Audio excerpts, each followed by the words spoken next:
Chapter 865. It was just a glass of white wine. The glass was neither big nor small, about 2 ounces. But in less than a minute, she felt a little dizzy, her vision blurred, and the burning temperature in her stomach seemed to jump to her brain in an instant. She glanced at the food and wine on the table again and felt that if she stayed here any longer, she would be the only one to suffer. Li Nanheng didn't fall for it at all. Not to mention tricking him. It was almost impossible to get him drunk in this situation. Feng Ling didn't have the patience to fight with him anymore. She raised her hand to her mouth full of the taste of white wine and said, "This is the first time I've drunk white wine. I'm not used to it, and my stomach feels uncomfortable. You can eat it. I'll go back first." With that, she was about to leave. Li Nanheng raised his cold eyebrows and glanced at her with a faint smile. His eyes were deep and dark. When Feng Ling turned around and took 2 steps away, he raised his hand to stop her. However, the moment the man's arm reached out, Feng Ling quickly took a step back and turned to look at him. Seeing the cold smile in his eyes, she knew he didn't intend to let her go so easily. She scolded herself for running into the tiger's mouth in the middle of the night. At the moment when the man was about to grab her arm, she instantly used the close combat method. He taught her to avoid his hand and then raised her hand to block him. In just 2 or 3 moves, all of Feng Ling's moves were resolved. The man easily held her shoulders and held her down just as she was about to swing him away. With a backhand push, he pressed her against the cabinet door by the side. Her back hit the cabinet door heavily. Although it was heavy, she didn't feel much pain. Feng Ling raised her eyes abruptly, looked at the man who suddenly pressed against her, and was about to attack him again. But the moment she raised her hands and feet, she heard the man sneer. "You want to fight with me with what I taught you? Do you really think you can do whatever you want because you've been doing well in the base's newcomer assessment for a long time?" The man's eyes were cold as he pressed one hand on her shoulder. Just this simple action made her unable to move. It was as if every part of her body was under his control. He could easily predict any movement she made. Furthermore, if she moved again, he would increase the strength between her shoulders and neck. In the end, she would be the only one who would be in pain.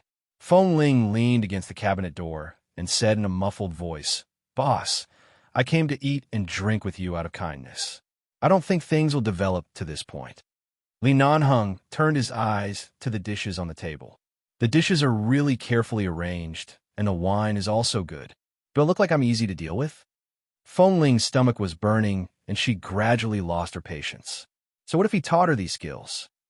If they really fought on the training ground, it wasn't like they hadn't fought for a few rounds.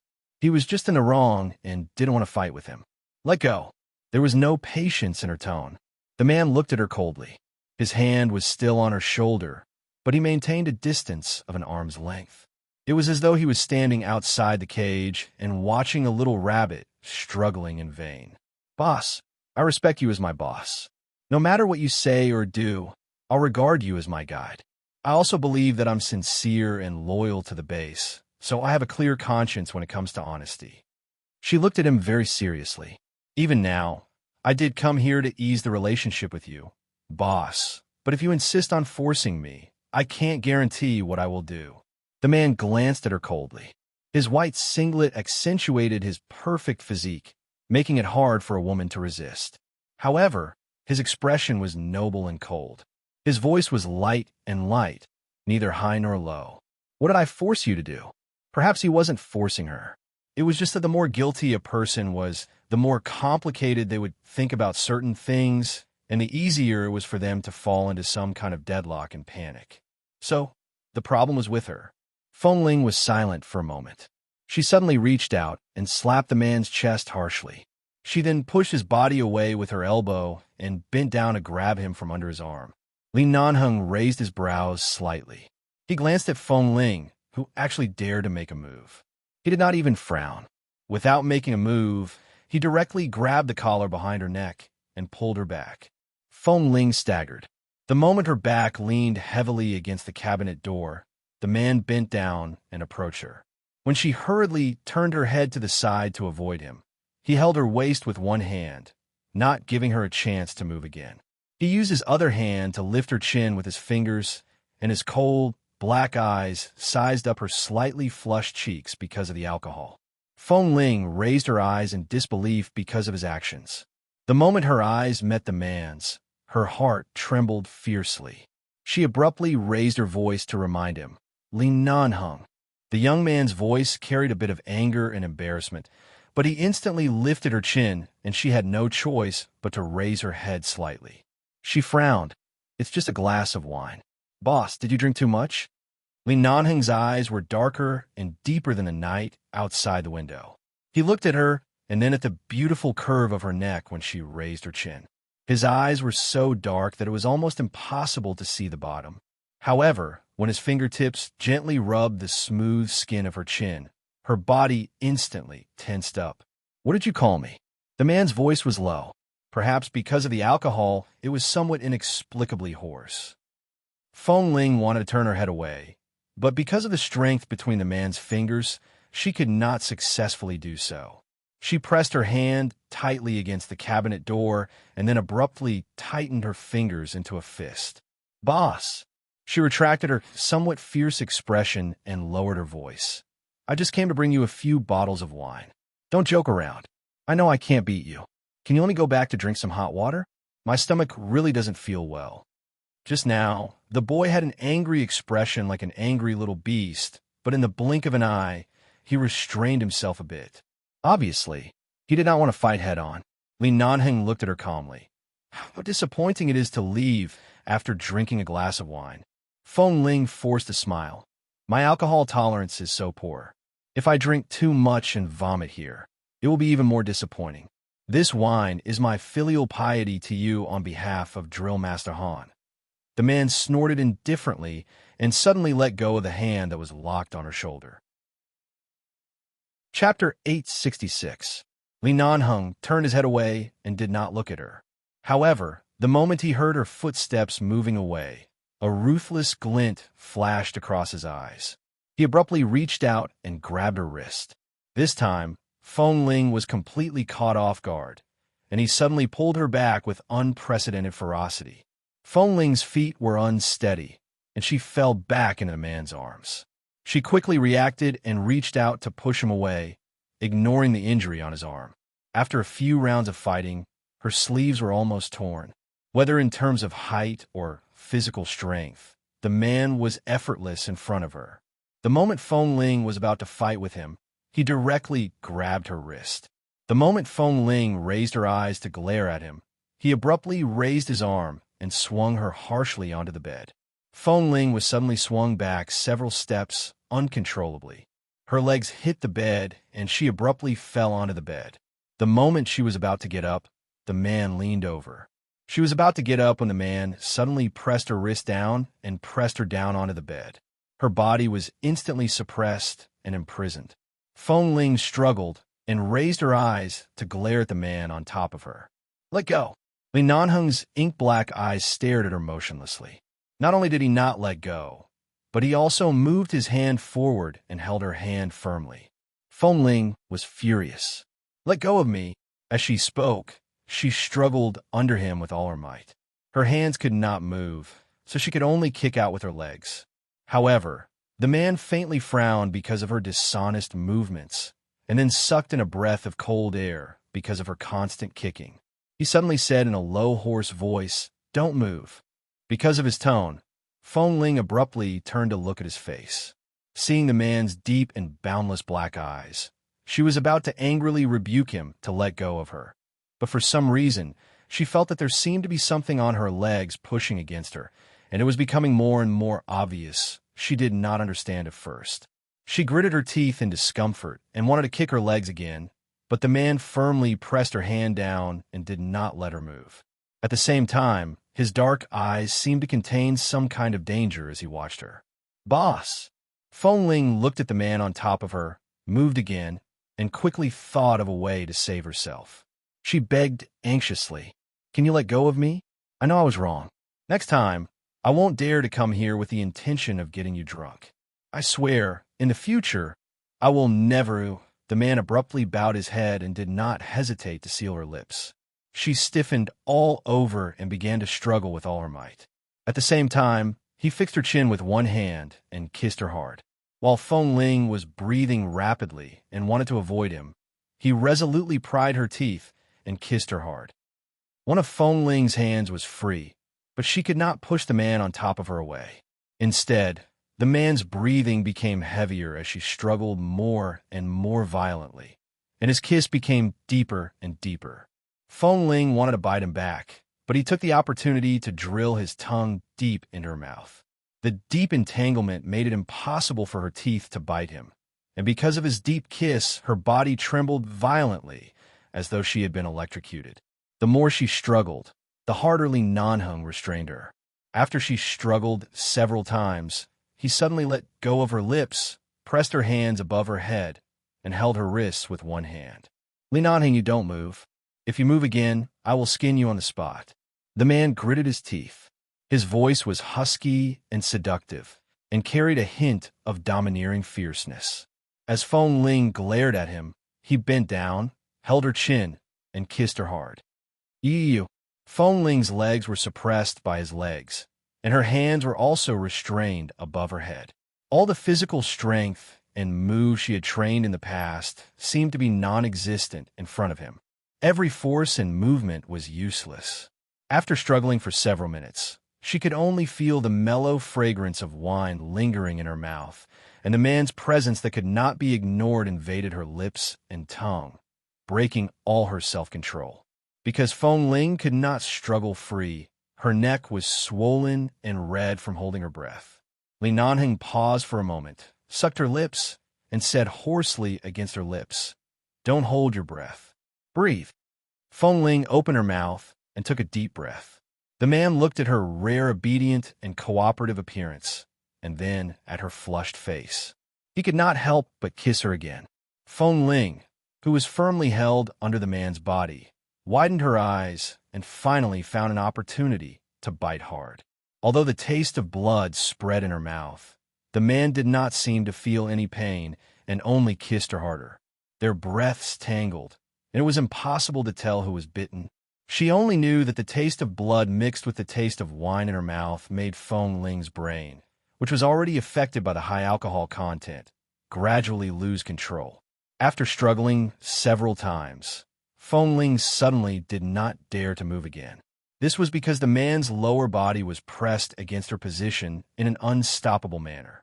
Earlier, she did not react for a moment, but as a woman who had disguised as a man for so long, she knew the biggest difference between her and the man.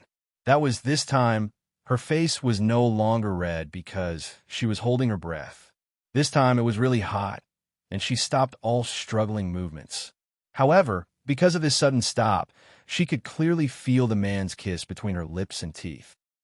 Her entire body became numb at this moment, and the feeling was even more obvious than when she was kissed in the bar that night, especially when the man's lower body was still pressed against her. Because she no longer struggled, the strength between the man's lips gradually became gentle and patient. However, knowing that Feng Ling would not give up so easily, he did not let go of the hands on top of her head. He held her waist as if to fill a long brewing desire, but no matter how he kissed, he could not fill this desire. He felt that if he really kissed her like this, he would really peel off Feng Ling. He kissed her lips again and then lowered his head to kiss the corner of her mouth, chin, neck, and the slightly open collar.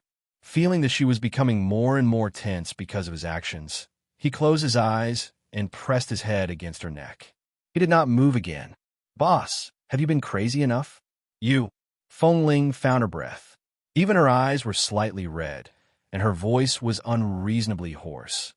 "Can you let me go now?" The moment her voice fell, the man on top of her put down her hand, but he did not let go. Instead, he abruptly pulled her hand down his body. Because of this action, Feng Ling's body abruptly trembled. She rushed to pull her hand back, but was still firmly pulled down by him. Chapter 867. Li Nanheng, what the hell are you doing? Feng Ling struggled to take her hand away. Crazy, he must be crazy. She glared at him with reddened eyes, but just this was enough to make Feng Ling's body explode from the heat. Li Nanheng, let go, let go. Feng Ling began to struggle wildly again.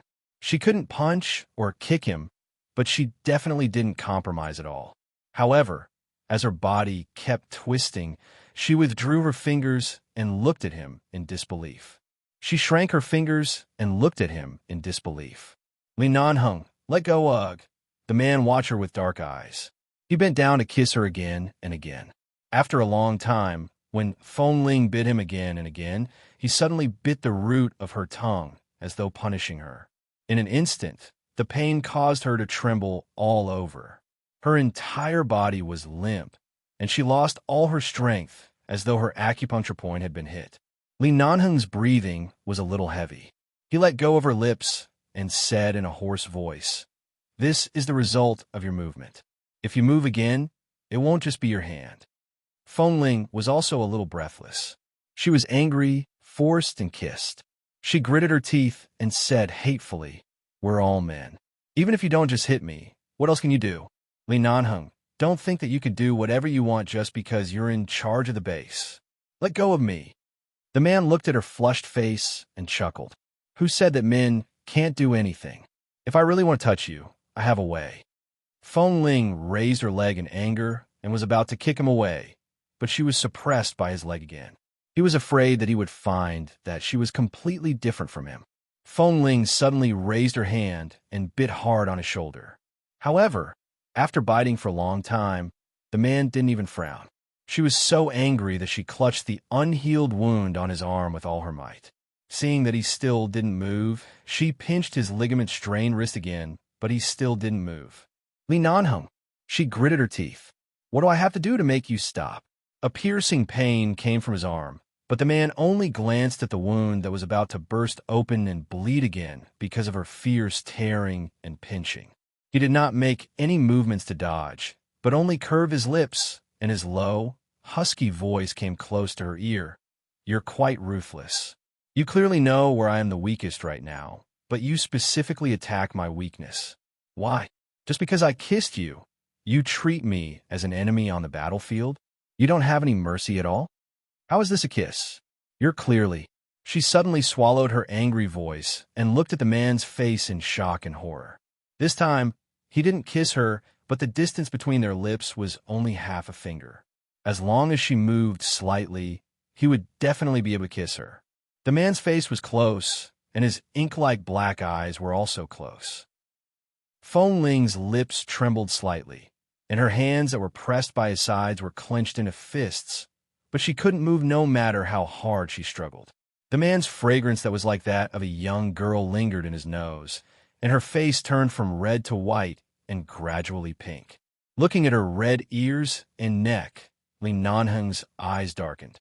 "If you don't want me to touch you, don't move. Otherwise, I'm afraid I can't control myself right now." Li Nanheng looked at her eyes that were glowing with anger. When she stiffened and stopped moving, he let out a long breath, abruptly let go of her hand, and stood up to retreat. As soon as her body regained its freedom, Feng Ling quickly rolled on the bed to the side. She raised her hand to tug at her clothes that had been slightly disheveled. She turned to look at the man by the bed, her eyes filled with hatred and anger. "Don't look at me like that. You haven't escaped my control. If you're not afraid of death, continue to stare at me." The man glanced at her calmly and suddenly took off the white vest on his upper body. Seeing the man's naked upper body, Feng Ling's hair all stood on end. She didn't have time to appreciate the man's perfect figure and instantly stood up from the bed. Li Nanheng glanced at her expression that was like a little beast's hair standing on end, threw the vest in his hand to the side, and turned to enter the bathroom. When she heard the sound of water coming from the bathroom, Feng Ling, who was tense and alert, slowly breathed a sigh of relief. She turned and rushed out, closing the door behind her with a pong sound. Hearing the sound of the door coming from outside, Li Nanheng stood under the bone-chilling water, one hand on the wall, and let the cold water pour down on his head. However, he still felt that the fire in his body and the rising desire in his body were not reduced at all. As long as he closed his eyes, he would see Feng Ling's blushing face under him, and even his neck was beautiful. Just now, there was only one thought in his mind, and that was to ruthlessly bully this guy, who was usually calm, indifferent, and extremely fast, and sometimes so adorable that it made people speechless all over his body. He watched as his fair little face was dyed red, as his usually calm and indifferent expression was dyed with panic because of him, and watched as he lost his cool and struggled, and even directly cried under him. Li Nanheng furrowed his brows, closed his eyes, and cursed in his heart. Fuck! Why didn't he feel that he had a psychological problem in the past? No matter how he thought about it, he felt that at that moment, his mentality was almost equivalent to that of a pervert. Not to mention that Feng Ling was a man. More importantly, he was still an underage. After taking a full 10 minutes of cold water, his burning desires still did not reduce, but his body was almost frozen to the point of numbness. The man turned off the shower with one hand, picked up a towel to wrap around his lower body, and turned to leave. The room was already empty, leaving only the messy surface of the bed and the cold dishes on the table. Li Nanheng's expression was heavy as he lit a cigarette. After taking a puff, he held it between his fingers and did not smoke again. He walked to the window and glanced at the pitch-black balcony next door. There was no light. He was most likely really frightened by him. After returning, he did not even turn on the lights. Chapter 868. The next day, morning training for the sniper team. The team of 5 people was as usual. Last night, the other 4 people went out to drink with Fat Eye and the others and came back drunk. When they woke up in the morning, that didn't look particularly good, so the 5 of them stood there in a neat formation and didn't look out of place at all. But Feng Ling clearly didn't go out to drink last night. Why did she also look so bad? Xiao Fei watched her for a while during the training and then stood behind her when she was practicing shooting. While watching her shooting accuracy, he asked her, "Didn't you sleep well last night?" She then put down the gun and said flatly, "Last night, Kay drank too much and called me for an hour in the middle of the night. I didn't get enough sleep last night because I listened to him blabbering on the phone." Li Nanheng nodded and said, "Don't worry, I won't be able to get enough sleep." Xiao Fei looked at her calm expression again. Last night, he seemed to have seen Kay calling someone on the phone. He originally thought that he secretly had a girlfriend outside the base, but he didn't expect that the brat called Feng Ling. "Why did he call you?" Xiao Fei raised his eyebrows. "How should I know? He drank too much and probably mistook me for his brother. I was sleepy at that time and didn't hear what he said clearly. I only heard him talking about his family troubles. Kay came to the base because he ran away from home. There must be something at home that made him feel helpless. He drank too much, so he came and talked to me," Feng Ling said lightly. Xiao Fei raised his eyebrows and said with some jealousy, "Tizke, this brat, he thinks that you are a bosom sister." Feng Ling immediately turned to look at him, and Xiao Fei smiled again. Okay, bosom little brother." Feng Ling picked up the long gun next to her and didn't continue to speak. Seeing that she was training seriously, Xiao Fei couldn't tell what was wrong. It seemed that nothing had happened, but for some reason, he felt that Feng Ling's aura was not good. Seeing that she was training seriously, Xiao Fei didn't say more and turned to continue training with the other 4 people. During the break, Xiao Fei temporarily went to the training camp of Team 2. The 5 of them sat on the training ground, stood, and 2 were drinking water by the side. Feng Ling, on the other hand, did not stop. She kept shooting at the target, and the sound of gunshots was endless. "Hey, what's wrong with Feng Ling? He doesn't seem to be in a good mood," Lin Cheng whispered to Tam. Tam turned to look in Feng Ling's direction and saw that she was loading the bullets into the gun expressionlessly. He then turned to look at Kay, who was also looking over with a strange expression. He shook his head at Tam. "I don't know.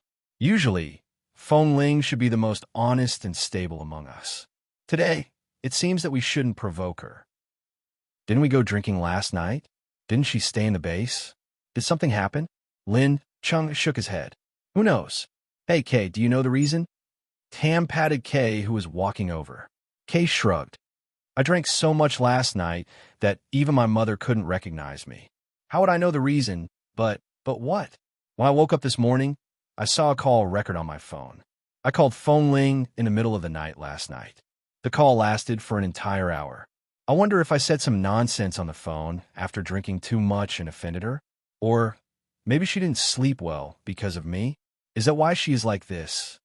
Lin Chung and Tam immediately rolled their eyes at her. If you drink too much, then drink too much. Why did you call someone for no reason? Isn't that because I drank too much? The most recent call record is only from Feng Ling. I guess I just casually pressed a button and made the call. As they were quietly discussing, the sound of Feng Ling's shooting continued. Basically, she shot every 20 seconds, and each shot was extremely accurate. Suddenly, Li Nanheng's figure approached. Kay turned to see Boss, hurriedly nodded to him respectfully, and said, "Good morning, Boss." Li Nanheng did not respond. From afar, he heard Feng Ling shooting here. When he approached, he glanced at Feng Ling, who was standing on the shooting ground. He looked at her straight back and the way she held the gun, and then at her non-stop shooting. He was about to walk over. Boss Li. A few days ago, he saw that Boss Li was targeting Feng Ling, thinking that he was going to find trouble with Feng Ling again. Kay quickly gathered his courage and blocked in front of him. He said with a smile, "Boss, it's break time now. When we resume training, I have a few new movements that are not standard. Boss, please give me some pointers." Li Nanheng coldly looked at Kay, who was smiling like a monkey in front of him. "Get lost." The man's voice was low and heavy.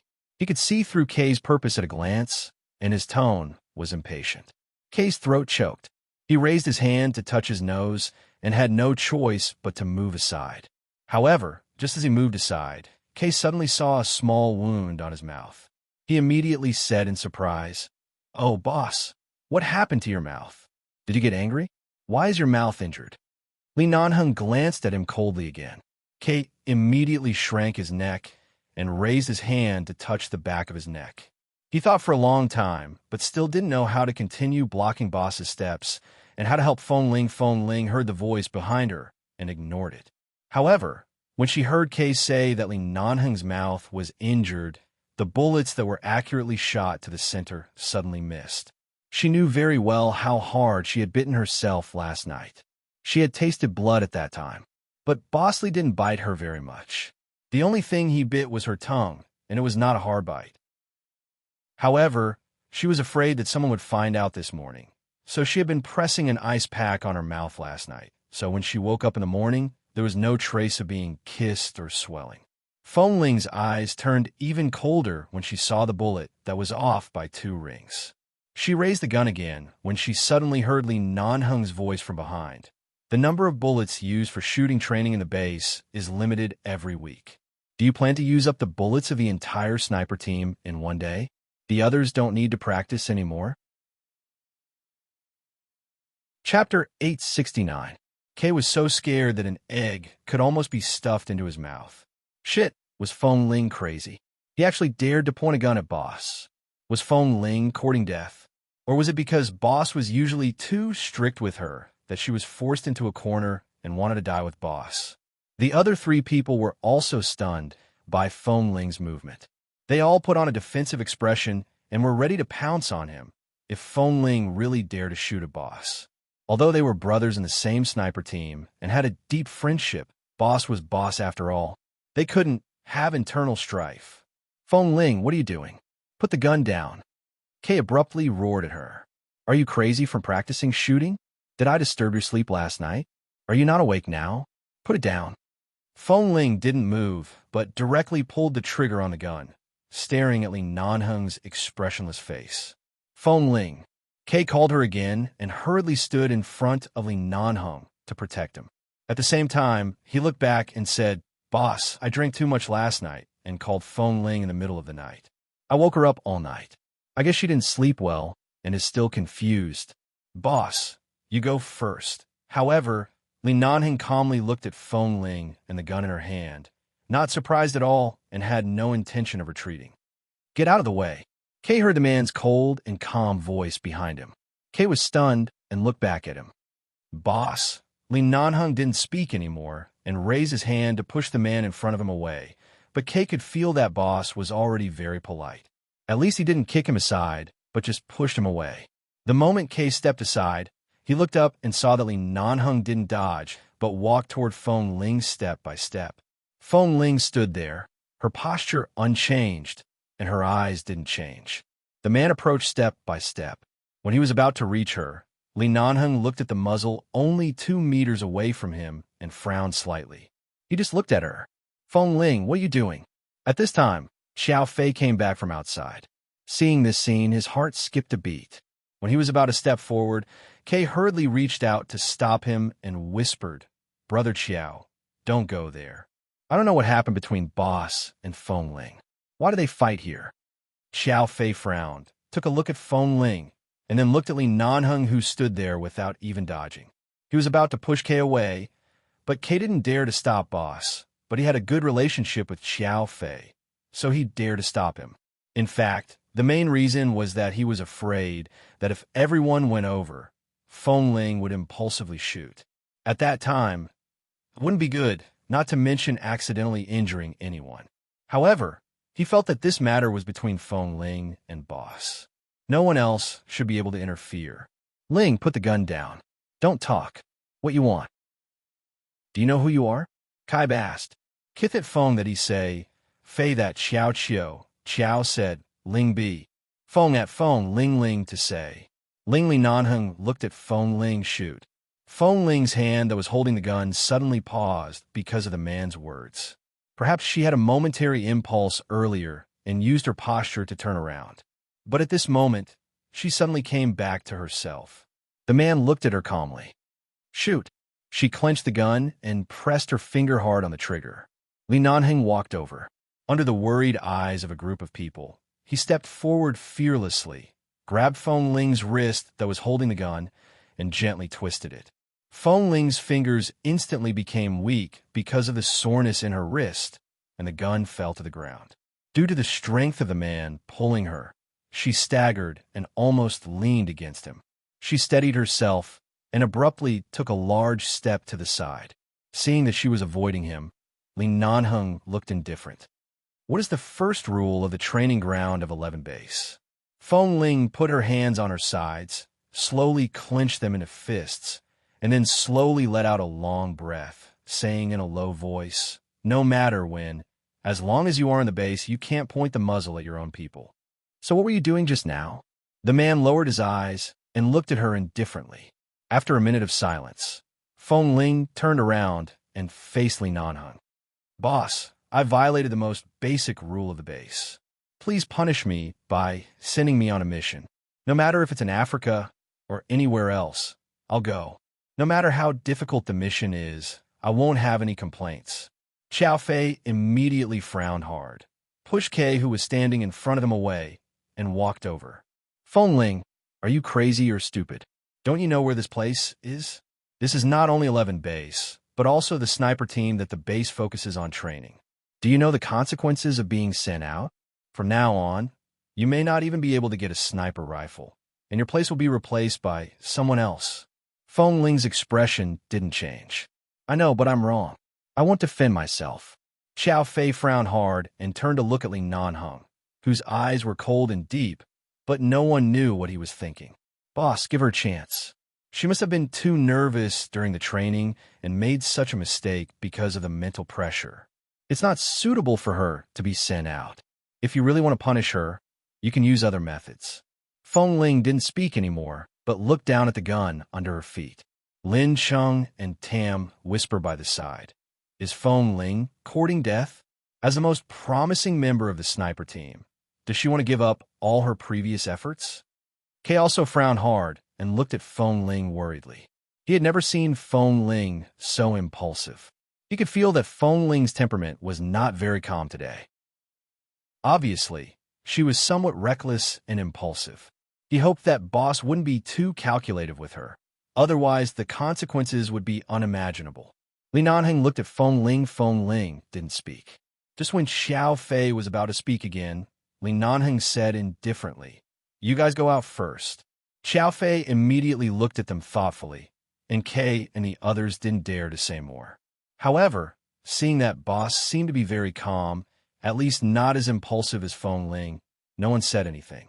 In this situation, who dared to speak or disobey Boss would really feel that they were looking for death. Xiao Fei hesitated for a moment and also turned to go out. There were only 2 people left on the training ground. Feng Ling slowly loosened her clenched fists and turned to avoid Li Nanheng's eyes. The man's voice suddenly rang coldly. Turn around. Who taught you to show people the back of your head? Chapter 870. She turned around again. This time, she didn't avoid his gaze and looked directly at him, but there was no emotion. Li Nanheng narrowed his eyes. You want to leave the base? Seeing the man's expression as though nothing had happened last night, and as though everything was as it should be, Feng Ling clenched her fists again. But she was a man, right? She couldn't be too spoiled, nor could she indulge her desire to shoot him last night. She could only endure it. Boss, please let me leave for a while. Feng Ling was silent for a moment and said calmly, I need some time alone. Do you need time alone, or time to avoid me? Feng Ling's neatly trimmed nails stabbed into her palms, and her calm eyes became much colder. She looked at him coldly. I don't want to say more, but even if you're the person in charge of 11 base and the boss here, it doesn't mean I can let you do whatever you want. I like you. There's no need to hide this kind of thing. It's not shameful. Li Nanheng interrupted her. Feng Ling's expression froze.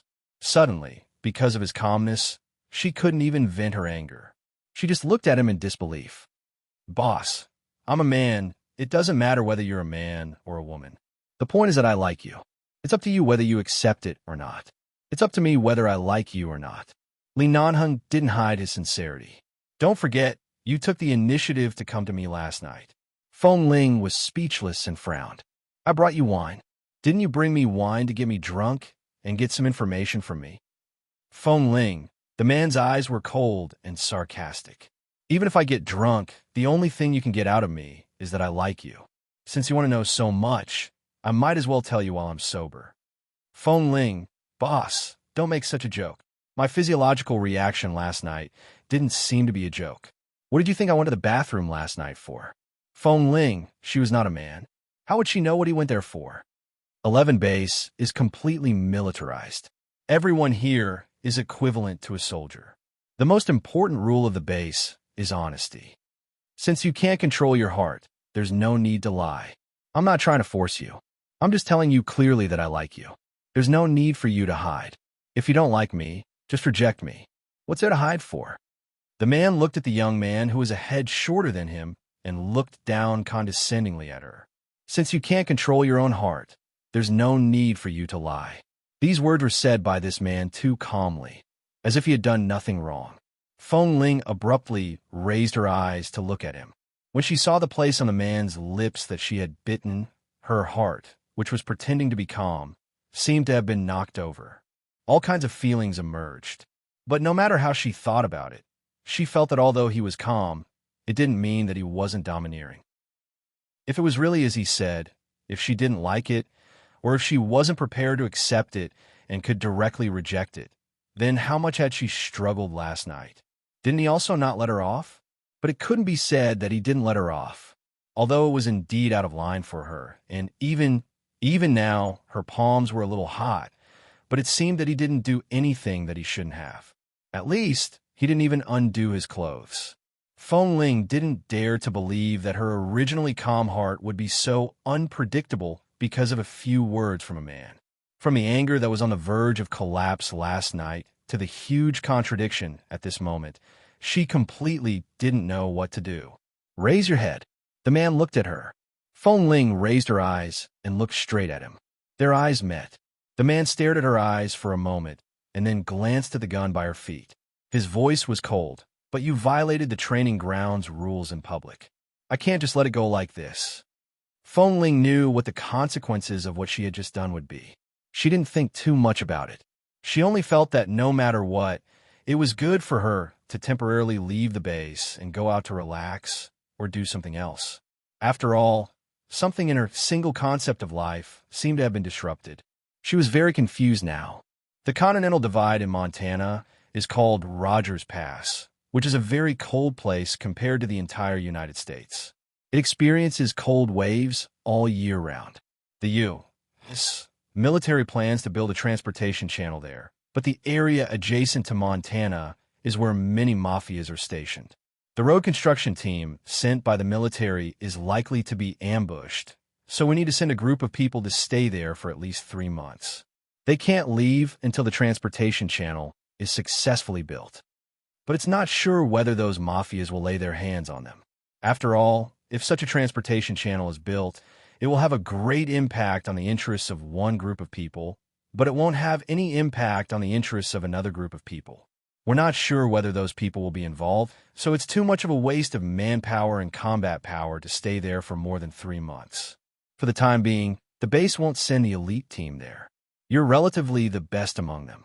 Go to each team and pick a few newcomers to go with you. Just like every time she accepted a mission, Feng Ling had no objection. Okay. Seeing that she would accept any mission no matter where she went, Li Nanheng glanced at her indifferently. That is the coldest place in the United States. Can you withstand it? My physical fitness should be fine. 2 years ago, I also did a whole half year of cold resistance training in the base. My physical fitness and cold resistance are good. Feng Ling said with a business-like expression. Boss, please rest assured. As long as she didn't talk about feelings, she was still the calm and indifferent Feng Ling. Go pick a few reliable people. As long as it's the people you've confirmed, ask Han Jin to arrange the list and inform the base. Okay. Set off in 2 days. Okay. Prepare all the cold-proof clothes before you set off. If you need anything, just tell the person in charge of these things at the base. They will prepare according to your requirements. Okay. Don't you have anything to say? Feng Ling had always been well prepared for the upcoming missions and challenges, including psychological preparation. Anyway, the result was caused by her, so she had nothing to ask for. She just looked up at him. Thank you, boss. Chapter 871. Han Jin received the list from Feng Ling, glanced at the names on it, and sighed. Feng Ling's idea is similar to mine. These people usually perform well in the team, but often try to take advantage of others. They really need to go out to that kind of place to exercise so as to cherish the life in the base. Feng Ling is usually quiet, but he is really a man of ideas. Xiao Su, who brought the list over, sat down on the chair next to him and glanced at the list in his hand. My boss is very curious why boss sent Feng Ling to Rogers Pass. There's no village or shop in that place. There's not even an electronic device. Even the U.S. military is unwilling to send people to that place. Even if someone freezes to death there, no one will know. Why did he send Feng Ling there? Xiao Su was a little surprised. Who knows? Do you dare to ask? Han Jin glanced at him. The corners of Xiao Su's mouth twitched. I won't go. Bosley has been very depressed these 2 days. I feel cold when I walk a meter away from him, but I heard that something happened between Feng Ling and Boss the day before yesterday. Xiao Su's lips twitched. Han Jin raised his eyebrows. Do you mean that Feng Ling pointed a gun at Bosley? Xiao Su slapped his thigh. Yes, that's it. The boys in the sniper team are very tight-lipped and don't talk about it to people outside their team. But Lin Chung and Tam talked about it in the canteen of the base. I heard it, but I didn't ask more at that time. Han Jin raised his eyebrows, put down the list in his hand, and smiled again. It seemed that something really happened when he asked Feng Ling to send some wine and food to Bosley that night, but he didn't know what happened and why it suddenly became so serious. Han Jin knew very well how much Bosley could drink, so he was sure that Feng Ling wouldn't be able to get him drunk easily. But judging from the current situation, that night, could it be that Boss had done Feng Ling on the spot? But when he saw Feng Ling in the base these 2 days, his walking posture was very stable. It didn't seem to be. That was impossible. TSK. He clearly wanted to ease the tension between them, but now he didn't even know what had happened. His heart was really itching, but there was no one he could ask. Feng Ling's mouth was tight, and he couldn't get anything out of her. As for Bosley, unless he wanted to die, how could he dare to ask? The snipers probably didn't know what happened that night when they weren't around. There's obviously a delicious melon in front of me, but I can't eat it to my heart's content. It's really suffocating. Feng Ling, think about it carefully. The conditions in Rogers Pass are very difficult. You may not be able to come back if you go there. After the morning training, Xiao Fei directly dragged Feng Ling outside. He frowned and looked at her with a serious expression. Before we set off, we can still discuss with boss. Let's not talk about how much training you'll miss in the sniper team for the next 3 months. If you get frostbite in that kind of place, you might not be able to pick up a sniper rifle for a long time. Deputy Drill Master Chiao, This matter has been decided, and there is no room for negotiation. Besides, this is the punishment I received after I made a mistake. I have no right to ask for a change. If you don't want to go, I could directly talk to boss. Even if he beats me in the base, he will more or less give me some face because of the relationship between the Qiao family and the Li family. Xiao Fei looked at her. Don't be impulsive. You can't go to that kind of place where you may not come back. We are all members of the base. Why can others go, but I can't? Feng Ling asked. Doesn't the base always treat everyone equally? When in danger, Boss Li can fight in front of us regardless of his life. As a member of the base, should I hide in the base and be protected all the time? Xiao Fei was a little helpless. You can take it as my selfishness. Anyway, I don't want you to go to that kind of place. Deputy Drill Master Qiao, you have relationships outside the base, family backgrounds, backers, and connections, but I have nothing. All I have is 11 base. Now, the base has sent me out on a mission, and I have no intention of retreating. Please don't force your selfishness on me, Feng Ling said and took a step back. Thank you for your concern. I know what I'm doing. Xiao Fei's expression froze. Looking at her obviously alienated expression, he knew that what he said just now really sounded too selfish. Feng Ling, who had never been selfish in the base, might find it difficult to accept his selfishness. He didn't want her to take risks and didn't want anything to happen to her, but he could only swallow his selfishness. He even wanted to ask for a swap, even if he wanted to replace Feng Ling and let him go to Rogers Pass. But Feng Ling's attitude was very obvious. She really planned to go there in person. He sighed and smiled. If you really want to go, the sniper team will temporarily transfer everyone back to Team 1. After all, it's the 5 of you who have been training. They may not be able to continue training until you come back. I have nothing to do during this period, so I can apply to accompany you to Rogers Pass. The list has been submitted, and I will leave tomorrow. Deputy Drill Master Qiao, you don't have to accompany me. I don't have any worries. If I really can't come back, I don't care. But for someone like you who has high hopes from your family and is ready to leave the base to inherit the family business at any time, there are too many people behind you. You really can't go. Feng Ling Xiao Fei sighed. I'm really worried. I'll take care of myself. Feng Ling nodded at him, didn't intend to continue to say more, and went back to the training ground without looking back. This was the last day of training before she left for Rogers Pass. She still took it seriously as usual. In the evening, she returned to her residence and began to pack up the things to take away tomorrow. Each member of this departure would be given 2 large-capacity suitcases. The most basic thing was to put some very thick quilts and cold-proof clothes, as well as various cold-proof medicines and other things, in which 2 suitcases could be filled. Feng Ling usually didn't need many things, and she heard that the electronic communication over there was not very convenient. The cell phone signal could only be restored after a certain period of time, and there was no internet, so she didn't need to bring a computer. Just a cell phone was enough. Chapter 872. Rogers Pass was very far from Los Angeles. Even if they flew there, they couldn't reach it directly. The base arranged a helicopter, but it had to land in the center of Montana. For the rest of the journey, they had to drive off-road vehicles, and the vehicles must be equipped with very good snow tires. Otherwise, it was very likely that they would fall from the cliffs due to slippery roads and die. There were several acquaintances from Team 1 who set off with Feng Ling. Fat Eye was also among them. There were also members of several other teams. Everyone was very familiar with each other, so they had a tacit understanding. When Fat Eye heard that he was assigned to the mission of Rogers Pass, he cried for a long time. Han Jin directly told him to go there and lose weight, which successfully dispelled Fatty's original intention to refuse.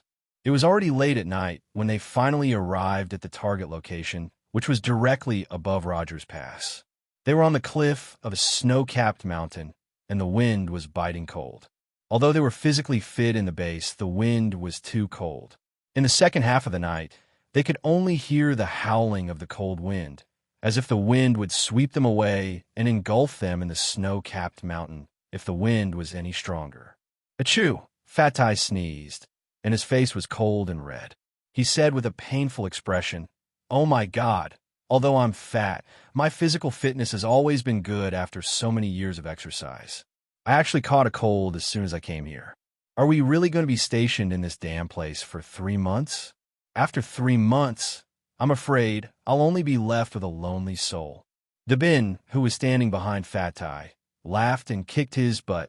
If you really froze to death, you wouldn't be a freaking lonely soul. Your soul has to be weighed. It's not an exaggeration to say that it's a big lump. Go away, we're going to freeze to death in this damn place together, and you still have the mood to laugh? Fatai roared angrily behind him, but as he roared, he saw that everyone's face was as cold as a monkey's butt, and he couldn't help but fall to the ground with laughter. Fongling's face was also a little red, but it was not as serious as theirs. There were 2 red spots on her cheeks because of the cold wind. She pulled up her neckline to block the cold wind, and soon her skin color returned to normal. The combat clothes she usually wore in the base were customized according to her height, but this time they had come out in a hurry, so the cold-proof clothes the base had prepared for all of them were about the same size. The clothes she wore were big enough to cover her entire body.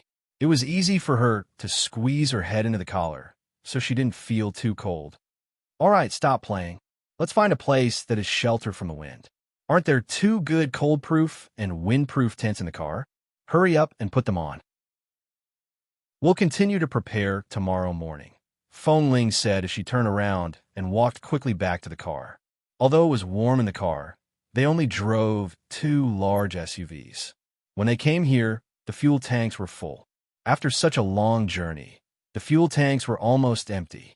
The spare barrels of gasoline in the car were only enough for them to drive back and forth to the gas station in the city center of Montana. They couldn't keep the heater in the car because they wanted to keep warm. In this way, the gasoline would run out soon, so it was not practical to keep warm in the car. Fengling was the person in charge of the Rogers Pass station this time. She was the captain of this mission, but she didn't complain and immediately went to prepare the tent. The other people who were still sighing were too embarrassed to complain and followed her. Fatai stepped on the snow on the ground and said as he walked to the car, "I've never seen so much snow in my life." Fengling walked to a sheltered place with the tent frame in her arms and said to him, "If you don't set up the tent quickly, your body will be buried in such a thick snow. If you don't want to freeze to death, hurry up and get to work." Fatai raised his hand and rubbed his aching face, and hurriedly ran over to help. After all, they were well-trained people in the base. In less than half an hour, 2 large tents had been set up. Everyone wanted to try it. Although it was a tent set up in a world of ice and snow, 11 Base was supported by the United Nations, and all the equipment was top-notch. The material of this kind of tent was cold-proof and self-heating. After it was set up, the door was also closed. After a while, they could feel that the snow covered inside gradually melted, and the temperature seemed to gradually rise. Although it was not very hot, at least as long as they sat in thick clothes, they would not be too cold, and it was not a problem to sleep with a thick quilt. However, although this tent was large, there were only a few beds in it. Including Fengling, there were 8 people in their group, but after 7 beds were set up, they needed to put their military equipment, tables, chairs, and daily necessities in the empty space next to them. Fengling said she was going to live in another tent and didn't need to worry about her, but Fatai said that the more people in this kind of tent, the warmer it would be. If she lived alone, it would be very cold. Fengling said it didn't matter. She was used to living alone. After making some simple arrangements, she took her things into another tent. In this way, the 8 people settled down in Rogers Pass. After a temporary rest for a night, they woke up the next day and began to pack up all their daily necessities and thermal tools, including some temporary electrical equipment, pots, pans, and other things to eat. 3 days later, they were almost tired of the dry food they brought. Although they brought a lot, almost no one wanted to eat it anymore. They had survived melting snow into water, boiling it to drink, surviving the winter night, and all kinds of things, but they couldn't survive eating. Dabin said that there were usually frozen rivers in this kind of snow mountain. If they could catch fish under the ice, it would be very delicious, so the group of people began to study how to find a river and break the ice to catch fish. Everyone sighed in the first few days, but now almost everyone had a certain excitement of adventure and survival in the wild. Even Feng Ling was almost infected by them. The others went out to find a river, and Feng Ling stayed in their tent to study how to save energy and quickly start a fire. She sat in the snow in thick, big clothes, holding a match and a lighter in her hand, and looked at the things on the ground that were suitable for starting a fire. Suddenly, there seemed to be the sound of a car passing by in the distance. How could there be a car in this kind of place? Feng Ling turned her head and saw a tall figure coming down from the black off-road vehicle. When she saw that it was Nanheng, who was wearing a black winter suit and walking step by step on the snow, the lighter and match in her hand instantly fell into the snow. Chapter 873. She watched as the man walked closer and closer. Even in the thick snow that was half a meter deep, his steps were still steady, and he came to her in a few steps. Feng Ling raised her head and looked at him blankly. Li Nanheng lowered his head to look at her indifferently. He watched as she sat in the snow in a thick coat, looking like a child wearing adult clothes. When he saw that she had not reacted for a long time, his cold brows moved. "Are you silly?" Feng Ling suddenly came back to herself, looked at him again, and then lowered her head to pick up the matches and lighter that had fallen to the ground. She struggled to get up from the ground. The clothes were too big and too thick, and it was really inconvenient for her to stand up. She struggled to stand up and looked at the man in front of her. Seeing the white mist coming out of his mouth, she was sure that this was really Boss Li and not an illusion. "Boss, why are you here?" Li Nanheng glanced at her stunned expression and turned to look at the white snow and the various steep and cold mountain walls around. His indifferent tone somehow seemed a little warm in this severe coldness. Hanjin and Ah Feng, sent by the Li family, are temporarily in charge of the base. We can't really throw you guys to Rogers Pass to fend for yourselves. Of course, they wouldn't fend for yourselves, but in the past 2 days when they were bored staying in the tent and chatting together, several members did sigh in the tent and said that the leaders of the base felt that they were lazy or a group of people who had been abandoned by the base because of their poor performance in a mission. Otherwise, how could they be thrown to such a remote place to guard? They were even more miserable than the troops stationed at the border or the border peacekeepers. No matter how Feng Ling explained to them, they were still infected by this kind of emotion. She tried her best to restore their morale, and now they went out to look for a river to fish, but she guessed that they still had some complaints about the base in their hearts. Now that Boss Li had come in person, as long as he stood here, it would be more useful than her explaining to them 100 words. Since the boss had come personally, it meant that the base hadn't given up on them, and it wasn't that they weren't valued. It even showed how important the mission of guarding this place was, and it could instantly dispel the thoughts of those members. "So boss is here to see everyone and cheer them up?" Feng Ling asked again. At the same time, she glanced at the car parked not far away. There was no one else in the car. He actually drove here himself. This place was far from the center of Montana. The mountains were high and the roads were long. It would take a long time to drive there, especially when the road up the mountain was very dangerous. They could encounter an avalanche at any time, but he actually drove there himself. Li Nanheng didn't explain, but glanced at the thing in her hand. "What are you doing?" Feng Ling paused and pointed to the pile of dry firewood on the ground. "I'm thinking of a way to start a fire. Although the tools and equipment I brought are not bad, if we're really going to live here for 3 months, we have to use them sparingly. Otherwise, they might all be used up in less than a month. It doesn't matter if it's used up. The base didn't just throw you here. Every 10 days, someone will send the necessary supplies over." Although he said so, Li Nanheng reached out and took the matches and lighter from her hand. Feng Ling looked at him and subconsciously gave up the position of the pile of dry firewood. She didn't usually smoke and rarely use things like matches and lighters, so she was still a little unfamiliar with starting a fire. Although there was wilderness survival training in the base, most of it was related to tropical forests or forests. She grew up in a wolf cave and had always been very confident in survival in the wild. However, she didn't expect that after coming to the base, her first wilderness survival would be in such a bitter cold. Even someone as calm as Feng Ling didn't sleep well last night. She had been worrying about how she would live in such a cold place for 3 months. Li Nanheng squatted down, reached out to check the fire she put on the ground, and said lightly, "The ground is covered with snow, and there is a thick layer of ice under the snow. Do you want to start a fire on it? Even if there is a fire, it will be extinguished in a few minutes." With that, the man glanced at the two tents not far away. The tents are also fireproof and cold-proof. Why don't you take them inside? I want to make a slightly larger space opposite the tent. I want to melt all the snow on the ground.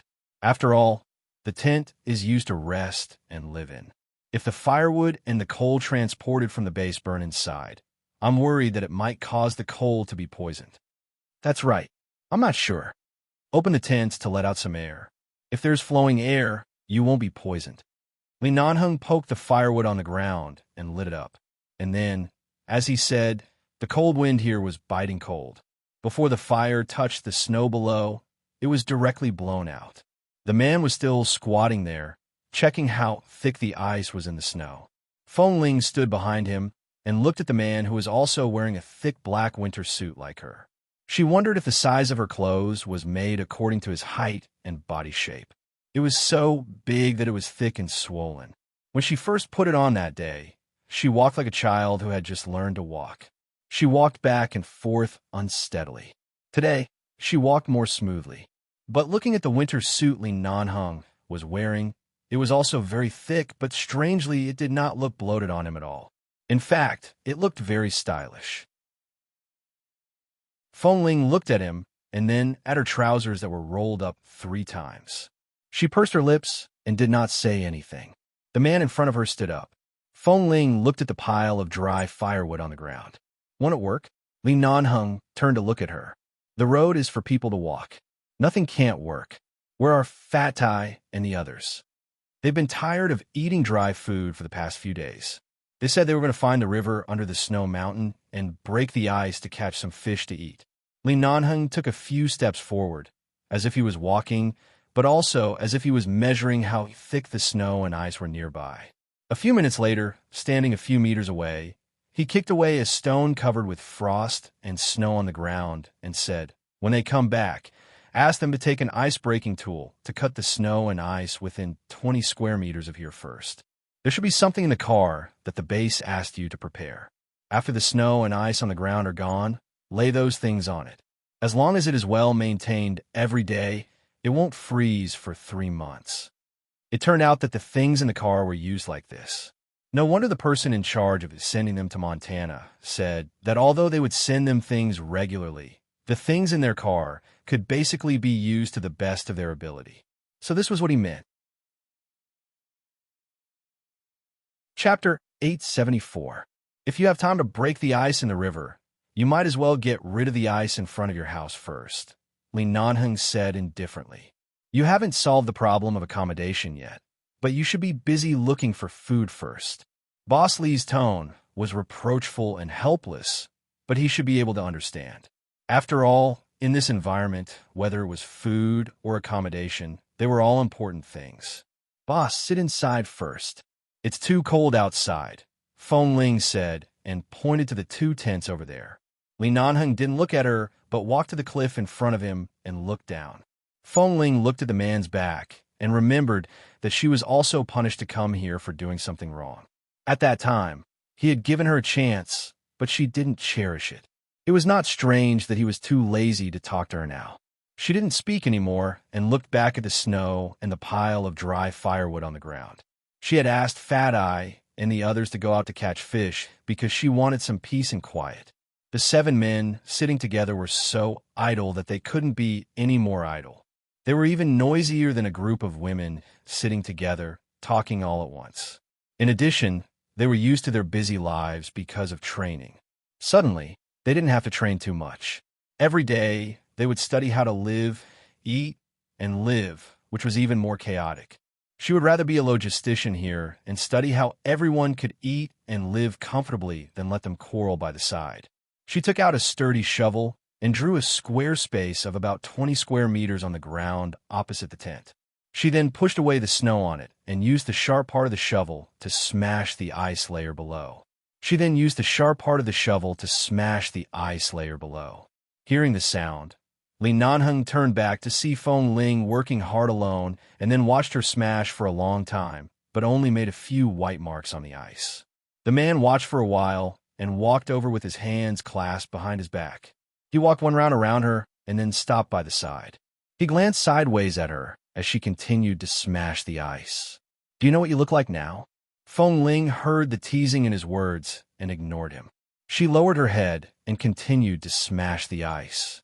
As she smashed, she said, "This kind of ice on the snow mountain all year round, let's not talk about whether it's thick or not, but it's definitely very solid. It can't be broken so easily. Boss, please move aside, lest I swing the shovel in my hand onto your face again."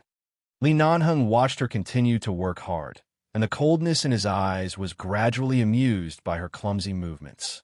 Like a bear with uncoordinated limbs, Feng Ling paused and turned to look at him with a jerk. In the blink of an eye, because the hat on her head was too big, half of her face was almost buried in the hat. For a moment, she didn't see the flash of smile in the man's eyes. She raised her hand and tugged the hat down with force, looking at the man's still cold face. "This winter suit is too big. It's not something I can wear at all. It's already not easy for me to walk normally in it. Boss, if you came here just to tease me, please go back to the tent to rest. Don't disturb me here." Li Nanheng sneered, snatched the shovel in her hand, and pointed to the off-road vehicle they had driven over with his chin. "Isn't there salt in the car prepared for you by the base?" Feng Ling paused, looked at the shovel that he had snatched away, and then raised her eyes to look at him. Although he was standing in such a cold place, his face was not red from the wind at all. He still looked the same as when he came. She was puzzled. "Isn't that salt the seasoning prepared for us when we eat here? Do you need half a car's worth of salt for seasoning? Aren't you afraid of being stung? Then what is it for?" Li Nanheng inserted the shovel into the ground, supported it with one hand, and looked at her. "Feng Ling, since you entered the base at the age of 13, where have you learned the cultural classes and field training that the base regularly gave you?" Feng Ling stared back at him calmly. "Field training doesn't include training on snow mountains and glaciers." Li Nanheng raised his cold brows slightly. "Then go get me more salt and sprinkle on the ground. I'll personally demonstrate for you. Don't dawdle. Go." Li Nanheng looked at Feng Ling, who was skeptical, and gave her a hurried look. Feng Ling had no choice but to turn to the car to get the salt. After moving more than 10 bags of salt back and forth, Li Nanheng said that it was not enough and asked her to continue. Then he asked her to open them all and sprinkle them on the ground. She did as he said. She looked at the salt on the ground and the man who had been standing there watching her sprinkle salt. Feng Ling stood by the side. He did not move, and she did not move either. It was past 1 o'clock in the afternoon. Even though the sun could be seen for a while on this snow-capped mountain, the temperature could only rise by 2 or 3 degrees at most. In this kind of frigid environment where the temperature was 30 to 40 degrees below zero, one couldn't feel any warmth at all. However, the salt on the ground gradually melted into the snow. When she saw that the snow was gradually melting, Feng Ling's expression changed. Li Nanheng watched the snow on the ground melt, threw the shovel to her, and walked to the tent where Feng Ling lived alone. Before entering the door, he said without looking back, "I'll dig the ice below in an hour. Wait first." After watching the snow melt with her own eyes, Feng Ling did not have any objections. She looked at the melted snow on the ground and the wet snow mixed with salt and snow on the ice, and finally remembered that in the base, there was such a saying in survival knowledge. When the temperature of water reached 0 degrees Celsius, it would freeze. If salt was added, the freezing temperature would be lowered. 10% of the salt solution would lower the freezing point to -6 degrees Celsius, and 20% of the salt solution would lower the freezing point to -16 degrees Celsius. This meant that if salt was sprinkled on the frozen road, the ice could be melted. The salt could be dissolved into the liquid water in the ice, thereby lowering the freezing point. Feng Ling raised her hand to rub her face that was slightly red from the cold and took a deep breath. Knowing that in an hour, even if the ice below would not melt so easily, it would definitely be easier to dig than before. So she no longer stood there foolishly and followed him into the tent. When she entered the tent, she saw that Li Nanheng was sitting on the only bed inside. The bed was about 5 meters wide. She had slept on it for the past 2 days. There were a lot of quilts and automatic heating blankets piled up next to it. She was about to walk over when she suddenly caught a glimpse of the suitcase under the bed out of the corner of her eye. There were a few pieces of chest wrapping cloth in the suitcase. At this moment, the expression on her face suddenly froze. Chapter 875. Because she lived alone and wore a thick layer of clothing, she did not need to wrap her chest cloth. No one would be able to see the outline of her figure, so she did not wrap it inside her clothes at all. She looked at the box under the bed and quickly walked over. When Li Nanheng got up to pour a cup of hot water, she kicked the box in. When Li Nanheng turned back, she had just withdrawn her foot and looked at him calmly. "Boss, if there's enough salt, can you let Fat Eye and the others use it when they go out to catch fish? It will save a lot of time." Li Nanheng picked up the cup and took a sip of hot water, sneering. "You still want to catch fish? You've only left the base for a few days, but you already want to eat meat?" Feng Ling saw that the cup he was using was her own, but she didn't say much. She just said, "I don't feel anything special. Usually I just eat something to fill my stomach, but they really want to eat. If they want to use it, let them use it. If it's not enough, just tell the person who delivered the supplies to remember to bring it here next time." The man said and took another sip of water. Feng Ling nodded. "All right, I understand. I'll tell them later. They haven't come back yet, and it takes a long time to walk down the snow mountain. I think they'll be back in the evening at the earliest. Call them to come back. I can't get through. There's no signal at this time. We have to wait until 7 to 10 p.m. Li Nanheng didn't speak. He put down the cup, glanced at Feng Ling, who was standing there, and glanced outside the tent. "There's only one bed here?" "Yes, the 7 of them live in the other tent. The 8th bed can't fit, so I put it here. I'm used to living alone, and it's not so noisy here," Feng Ling said as she walked to the bed. Although she didn't do it deliberately, she subconsciously didn't want him to find the things in the box under the bed. There were several pieces of chest cloth there. If he found it, she didn't know if she saw wrong, but when he heard that she lived alone, he seemed to raise his eyebrows slightly and picked up her cup to take a sip of hot water as if he was in a good mood. When she looked carefully again, the man had turned to look around the tent and didn't look at her again. An hour later, the ice outside had indeed melted a little, but after all, it was ice that had accumulated for many years. It was impossible for it to melt much, and she still needed to dig. However, when Feng Ling took the tools to dig, she found that the ice was not as hard as before. Instead, it felt much more brittle. With a single hit, a large piece could be cracked, and she could easily pry it up with a shovel. In the evening, Fat Eye and the others finally returned. However, their hands were empty, and they all hung their heads dejectedly. They didn't even need to guess to know that they didn't find a river. This place was so big, and the ice and snow were so thick. Who knew which layer of ice there was a river? Fat Eye walked in the front and was about to return to the tent to drink water when he suddenly saw that the ground opposite the tent had been cleared of snow. He immediately looked inside in surprise and was about to call Feng Ling out to ask what was going on. However, the moment he opened his mouth, his eyes instantly widened. He looked at the man who walked out of the tent, and his eyes were full of surprise. Bo, boss." Seeing their gloomy expressions through the transparent window of the tent, he wanted to go out, but thinking that Boss Lee would say something to them considering their emotions these 2 days, he thought about it and waited inside for a while. He would go out later. After about 20 minutes, Feng Ling saw Fat Eye turn to walk back. She guessed that he had finished speaking and then walked out. However, the moment she walked out of the tent, she heard Li Nanheng say, "Move all the things over." "Move things? Move what?" Feng Ling glanced at his back in confusion, and then saw that the other members had all turned to walk back. She also looked back, only to see that they were all running toward the large off-road vehicle that Li Nanheng drove over with Fat Eye. Yes, they were running, and they seemed to be very excited. She only watched for a while and did not ask more. She was about to return to the tent to boil water when she suddenly heard Fatty's earth-shattering howl. "Ah! Barbecue oven!" Feng Ling paused and turned to look in that direction. Then Fat Eye and the others screamed in unison. "Ah, meat! So much meat! Ah, and shrimp. Ah, so much meat. Ah, Feng Ling, you brought a barbecue oven? She asked. The man turned back, glanced at her, did not answer, and entered the tent ahead of her. Feng Ling, if you wanted to give her warmth, then give her warmth openly. Why do you have to be so arrogant? However, she still smiled. The corners of her lips were curved in a way that even she did not notice.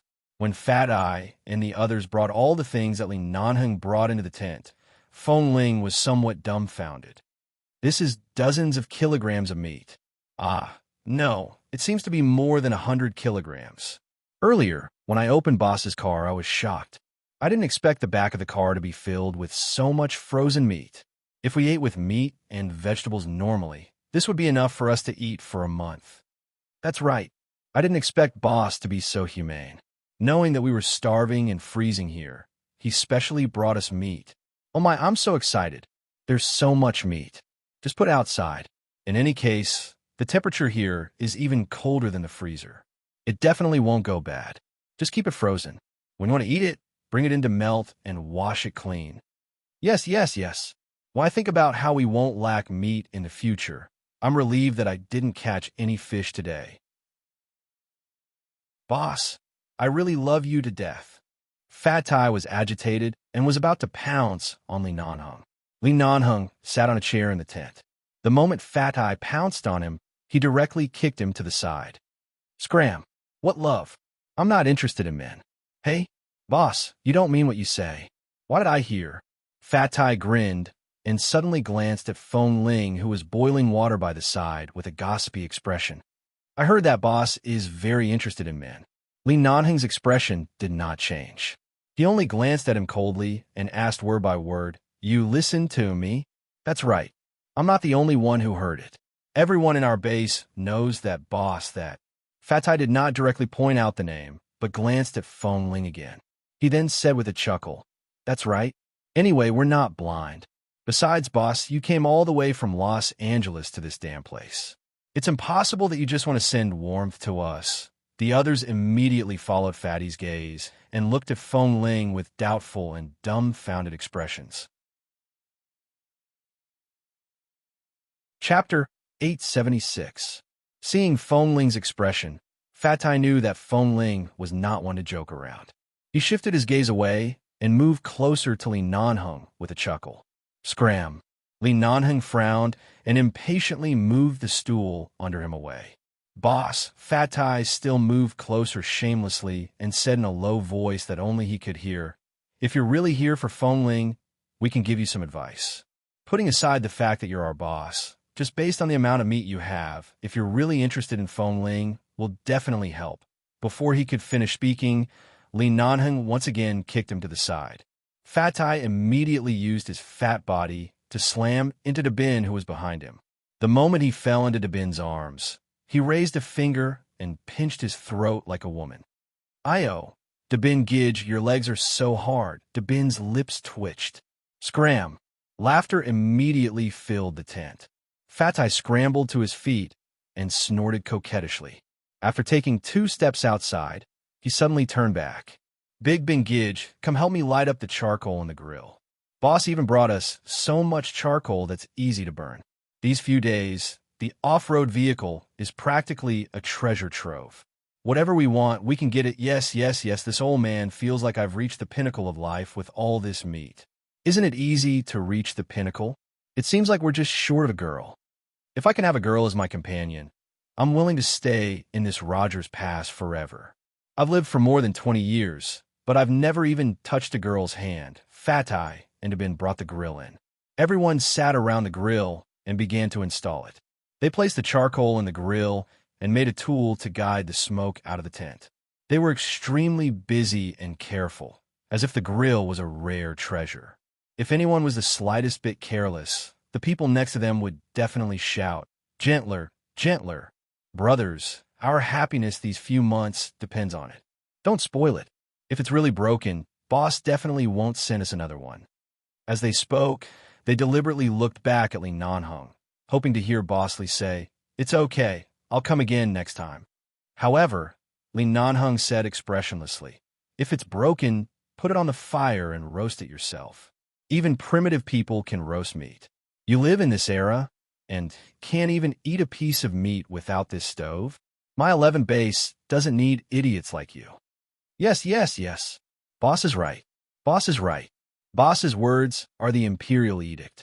Boss is our wind vane. Bosses, stop sucking up. Hurry up and light up the stove. We're all hungry. Dabin kicked Fatty's wriggling butt. Afterward, the group of people busily cut off a large piece of frozen meat and brought it in to cut it into smaller pieces. They busied themselves with melting the meat and preparing the seasoning. Feng Ling cooperated by the side to boil water and prepare food. Li Nanheng watched this group of brats who could still find happiness because of such a small amount of food. Although his face was expressionless, there was a trace of warmth in his eyes. The man sat quietly by the side and watched them work. After watching for a while, he turned to look at Feng Ling, who was putting dry seasoning into a plate and making it wet. He looked at the boy who had already taken off his thick winter clothes, but was still wearing a thin down jacket and down pants. He then looked at her slightly pink face under the light of the fire. Li Nanheng did not speak. He casually picked up a cigarette and lighter, stood up, and walked out of the tent. The tent was bustling with noise for a long time. When the meat was almost cooked, the group of people happily sat where they were. Apart from the fact that they could not drink alcohol, this barbecue was perfect. They were here to guard against the mafia lurking nearby. Even if they did not need to train every day, they absolutely could not drink alcohol. Regardless of day or night, they had to maintain absolute sobriety. Otherwise, if there was really an enemy nearby, it would be too late to defend. Where did Boss go? That's right. Where's Boss? Wasn't he there earlier? The few of them glanced at the position where Li Nanheng had previously sat, but did not see him. Earlier, they were all busy preparing the meat and did not notice when Boss had left. Feng Ling prepared the seasoning and handed it to them. She also turned to look at the position where Li Nanheng had previously sat. After standing silently for a moment, she picked up the winter clothes by the side, put them on, and walked out. When she walked out of the tent, she did not see Boss. At this time of night, the wind was even stronger and colder. It was extremely cold. She put on her hat and zipped up completely. She walked out and finally saw a faint orange light on the cliff of the snowy mountain in front of her. Someone was smoking there. She walked over. When she walked behind the man, she glanced at the snow behind him. It was snowing again. The footprints he had left when he walked here had been half covered by the snow. It could be seen that he had been standing here for a while. Boss, the meat is almost ready. You drove all the way from the center of Montana. I guess you haven't eaten anything yet. Go in and eat. Feng Ling walked up and stood by the man's side. Li Nanheng stood against the wind and snow, casually put out the cigarette butt, and slowly exhaled a thin layer of smoke from his mouth. In this environment, it was hard to tell whether what he exhaled was smoke or breath. However, under the pure white snow, the sea at the border of Montana could not be seen in the distance. Most of it was covered by glaciers and ice, and they could not see the end of it. Behind them, there were a few tents with a few lights. It was like their camp here, and it was like a warm place to return to. Because of the snow, even though it was night, with the lights behind them and the moonlight in the sky, the entire world was not so dark. Even the man stood here quietly, as though he had left the world and stood alone. His tall and straight figure made one's heart tremble. In this kind of damn place, the snow scenery is not bad. The night is not bad either. The man did not look at her, but looked into the distance. It's rare to see an endless glacier. I originally thought that most of the glaciers here were steep cliffs. It looks good now. It's not so steep. Chapter 877. Li Nanheng heard a hint of provocation in her tone. Perhaps it wasn't a provocation, but at least her heart was really calm. She didn't even feel that this place was torturous. Instead, it became a kind of enjoyment. He glanced at her coldly. Feng Ling was originally shorter than him. Now that she was wearing thick clothes, she was bulging like a little black bear in a spacesuit. The sarcastic words that were about to come out of her mouth were replaced by, "Why should I rub your sharpness? Everyone who came out of 11 base should have the sharpness that comes out of the base. There's no need to polish your edges and corners. Feng Ling didn't speak. She looked behind her and was about to urge him to go back to eat barbecue with her. However, the man turned his head and looked into the distance. He asked mildly, "After living for more than 20 years, I find that whether it's stepping on landmines to traverse the jungle or charging into the enemy's camp under the barrel of a terrorist gun, I don't have more courage than admitting that I like you. So, you'd rather raise your gun and be punished to this kind of place. Is it because you like women and have no interest in me?" Feng Ling, "Boss, this cold wind is biting cold. Even with such thick clothes, I feel cold standing here. Let's not talk about this topic, okay?" Feng Ling swallowed and did not speak. If she was a man, of course, she should like women. However, the key point was that she was not a man. Right now, she was very conflicted. She didn't know what it meant to like someone, but she seemed to feel that she liked him. Why did she resist? It was probably because she wasn't prepared at all when she was suddenly stamped. Besides, Bosley was usually the boss in her eyes, but if she really didn't like him, not to mention that night in his room, if any man dared to press her against the wall and kiss her when they were out on a mission in the bar, she would probably slap him in the face. There was only the howling of the cold wind. There was no reply from Feng Ling. Li Nanheng seemed to have long been used to her avoiding the topic. He only looked at her mildly. "If you don't want to talk about me, then let's talk about you. A 17-year-old boy like you. Do you like a fussy little girl like Qin Shuk? Or a slightly more intellectual and approachable type, like Wen Liqing?" "Boss, I've only met that Qin Shuk twice. How could I like her? In my eyes, Miss Qin is a very lively and cheerful girl. If she is willing to be my friend, I may accept it, but if it's a relationship, it's definitely impossible." Feng Ling raised her hand to cover her painful face with her sleeve and said in a muffled voice, "Boss, I've only met that Qin Shuk twice." As she spoke, she thought of Dr. Wen's sister and said, "As for Miss Wen, even if I like her, it won't a me of her. Of boss, it is definitely not a boss."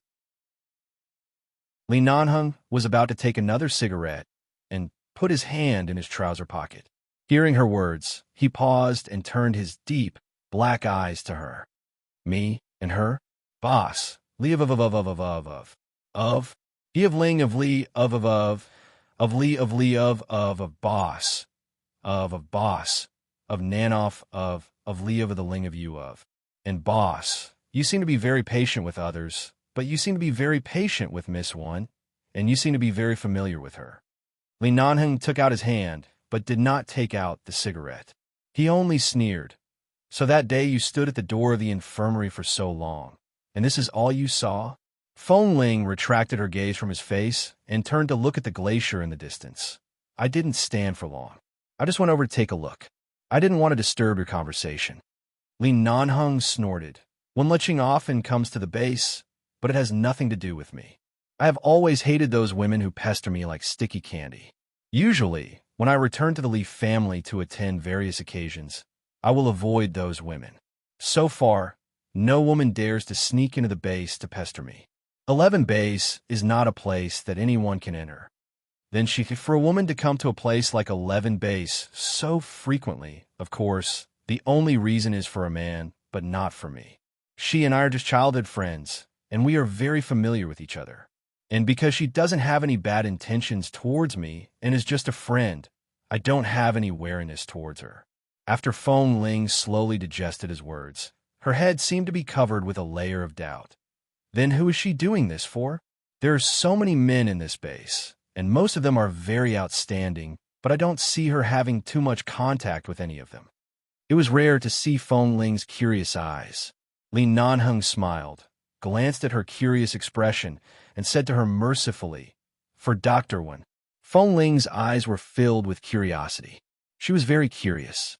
Feng Ling's expression first changed to one of confusion, then surprise, and finally shock. "Isn't Dr. Wen her brother?" "Yes." "Then she did this for Dr. Wen?" Feng Ling's brain was a bit confused for a moment. Li Nanheng didn't explain much, but just said, "I don't know how to explain it, but Wen Liqing has been chasing after Dr. Wen for so many years. Her brother studied medicine, and she also studied medicine. In order to avoid her, Dr. Wen would rather give up a good job and work in the infirmary of 11 base. Wen Liqing also ignored Dr. Wen's advice and often ran to the base.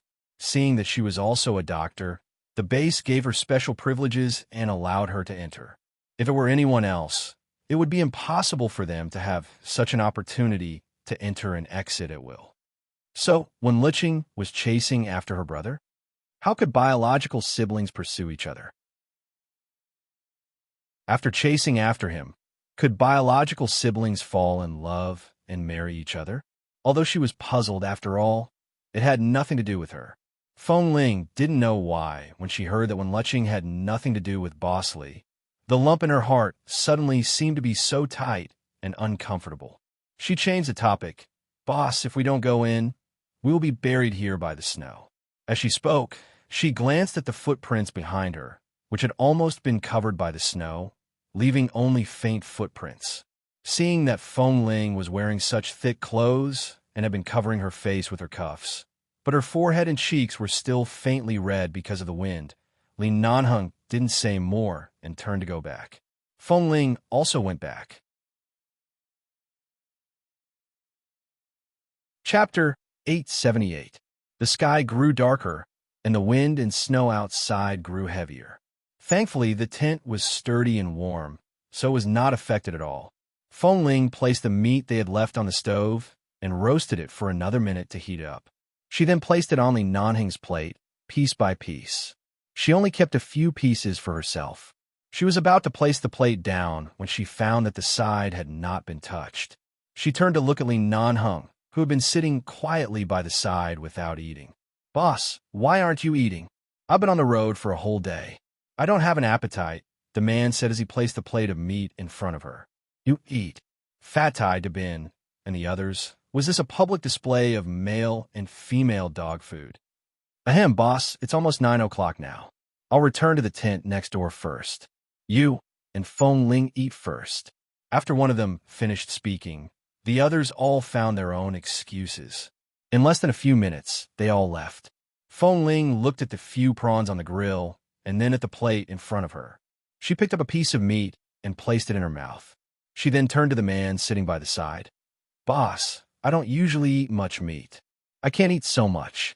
This place is very cold, especially after midnight. If you don't eat something, your resistance to the cold will be very poor. You should eat some. Seeing that she really did not have an appetite, Li Nanheng reached out to take the chopsticks in her hand and the plate. After eating about 5 or 6 pieces of meat with her chopsticks, he placed the chopsticks and plate back in her hand. Feng Ling, eat it all. He glanced at the remaining pieces of meat. Feng Ling looked at the chopsticks he had just used and thought for a moment before putting them down. She was about to pick up a new pair of chopsticks when she hesitated. There weren't many pieces left, and there seemed to be no need to specially pick up a new pair of chopsticks. Furthermore, Boss was the one who did not care about trifles. She also saw herself as a man. There was no need to be so fussy. Thus, she picked up the chopsticks again. As she ate, she picked up the prawns on the grill and placed them on the plate in front of him. This time, Li Nanheng did not refuse and went to peel the prawns. Just as Feng Ling finished the meat on the plate and was about to put down the plate, suddenly, several peeled prawns were thrown over and landed right in the middle of the plate. Eat these too. After saying that, the man got up and went to find water to extinguish the burning charcoal in the stove. Feng Ling did not speak.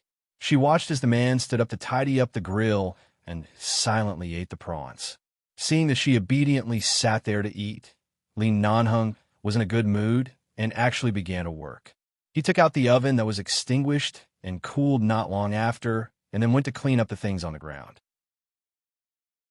Seeing that Boss actually took the initiative to help her, Feng Ling silently stood up again to help clean up. When the tent was cleaned up and Li Nanheng walked in again, Feng Ling realized a very serious problem. Boss, are you going to stay on this snowy mountain tonight? Li Nanheng casually brushed the snow off his body and coldly glanced at her as if she was talking nonsense. Feng Ling immediately glanced at the tent next door. It's warmer in a tent with more people. Try to squeeze a little more. There should be a bed. I'll go tell them to prepare a quilt for you. With that, Feng Ling walked out. Li Nanheng coldly glanced at her. Don't you have a seat in this tent? Sure enough, he still couldn't avoid staying in her place. Feng Ling looked at the suitcase under the bed worriedly. Then, boss, I'll go get you a foldable bed, Feng Ling said, and was about to go out again. Moving those things on your bed will save you more energy than running to find a foldable bed. Can't two people sleep on a bed that is 5 meters wide? Feng Ling suddenly paused. In a blink of an eye, she saw that Li Nanheng had walked to the bedside and was about to move the things she piled up on the bedside. Her heart skipped a beat. The breast binding cloth was in the suitcase, but among the things she put on the bedside, there seemed to be a sanitary pad in it. Boss! Feng Ling suddenly rushed forward, and held the things on the bed in her arms. I'll collect my things myself. Boss, stand by the side and wait for a while. I'll put them away soon. Seeing her rare initiative and enthusiasm, Li Nanheng raised his eyebrows and took a step back. Feng Ling carried the things off the bed and placed them on the table. She secretly scolded herself for not putting the sanitary pads under the bed. The others were all careless and wouldn't notice anything, let alone touch her things. However, she didn't expect that Boss Lee would suddenly come and even stay here. He would even sleep on her bed. She didn't even have the time to refuse to sleep on the same bed when her attention was diverted. After putting the things away, she looked up and saw that Li Nanheng had sat on the bed and casually taken off his coat. Feng Ling lowered her head with a headache and raised her hand to rub her forehead. Headache? Uncomfortable? The man's voice suddenly rang. She abruptly put down her hand. No, my forehead was a little itchy just now, so I scratched it. With that, she stood up. Because she had to go back and forth to deliver the things outside the tent, she was still wearing the thick winter clothes, and her movements were a little clumsy. She turned to see that Li Nanheng had already taken off his clothes and was only wearing a black t-shirt. His slim and shapely waist under the t-shirt made her feel like committing a crime. Feng Ling turned her eyes away and looked outside. I heard from Fatai that although this place is cold, the ground is covered with snow. It's easy to melt the snow into water and then put on the water to take a shower so it doesn't affect your washing. I've been on the road for a whole day. You don't mind if I take a shower here, do you? Even though the man said so, he had already stood up and walked to the corner of the tent that was separated from the rest. It was a simple bathroom. Because it was for Feng Ling's own use, she made it very clean and there were all kinds of toiletries. The man walked in and could vaguely smell the faint fragrance of shower gel, which was very similar to the smell on Feng Ling's body. He took off his shirt and walked out to find a towel, only to see that Feng Ling was lying on the ground by the bed and was about to touch the suitcase under the bed. She seemed very anxious and strained. Chapter 879. Feng Ling was surprised and turned to see the man who took off his shirt and came out. She thought he was going to take a shower and wouldn't come out in a short time.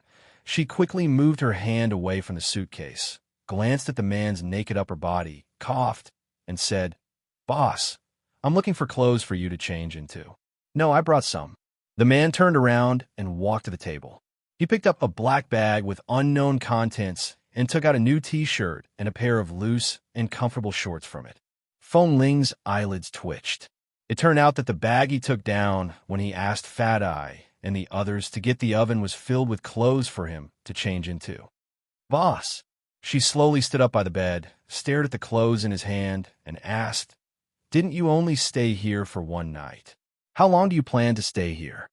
Li Nanheng walked towards the bathroom and said indifferently, After I sent you here, the U.S. military informed me that there are a lot of mafia members stationed nearby. Although there are no movements, I came to accompany you for a while in case you really encounter any danger. With that, the man didn't explain more and went straight into her simple small bathroom. I came to accompany you for a while. That was to say, how long he would stay here depended on his mood. It could be as short as 2 or 3 days, or as long as 2 or 3 months.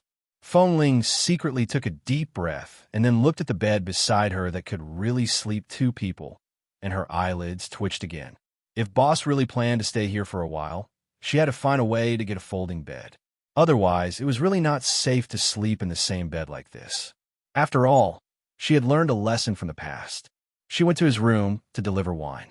He was clearly sober, but he could still do that to her. If they continued to stay here, even if Bosley was not a lecherous man in Feng Ling's eyes, something would definitely happen. She couldn't live with the other 7 people. Otherwise, it would be easy for them to find out that she was different, but if she lived with Boss, it would be more dangerous. Right now, they couldn't move to another place to live, but they also couldn't blatantly force their boss to live there. Feng Ling leaned down again tiredly, but she didn't dare to take the suitcase away because Bosley should have noticed her movements just now. When he came out again, if he saw that the suitcase had been moved, it would definitely arouse his suspicion, so she might as well put it down.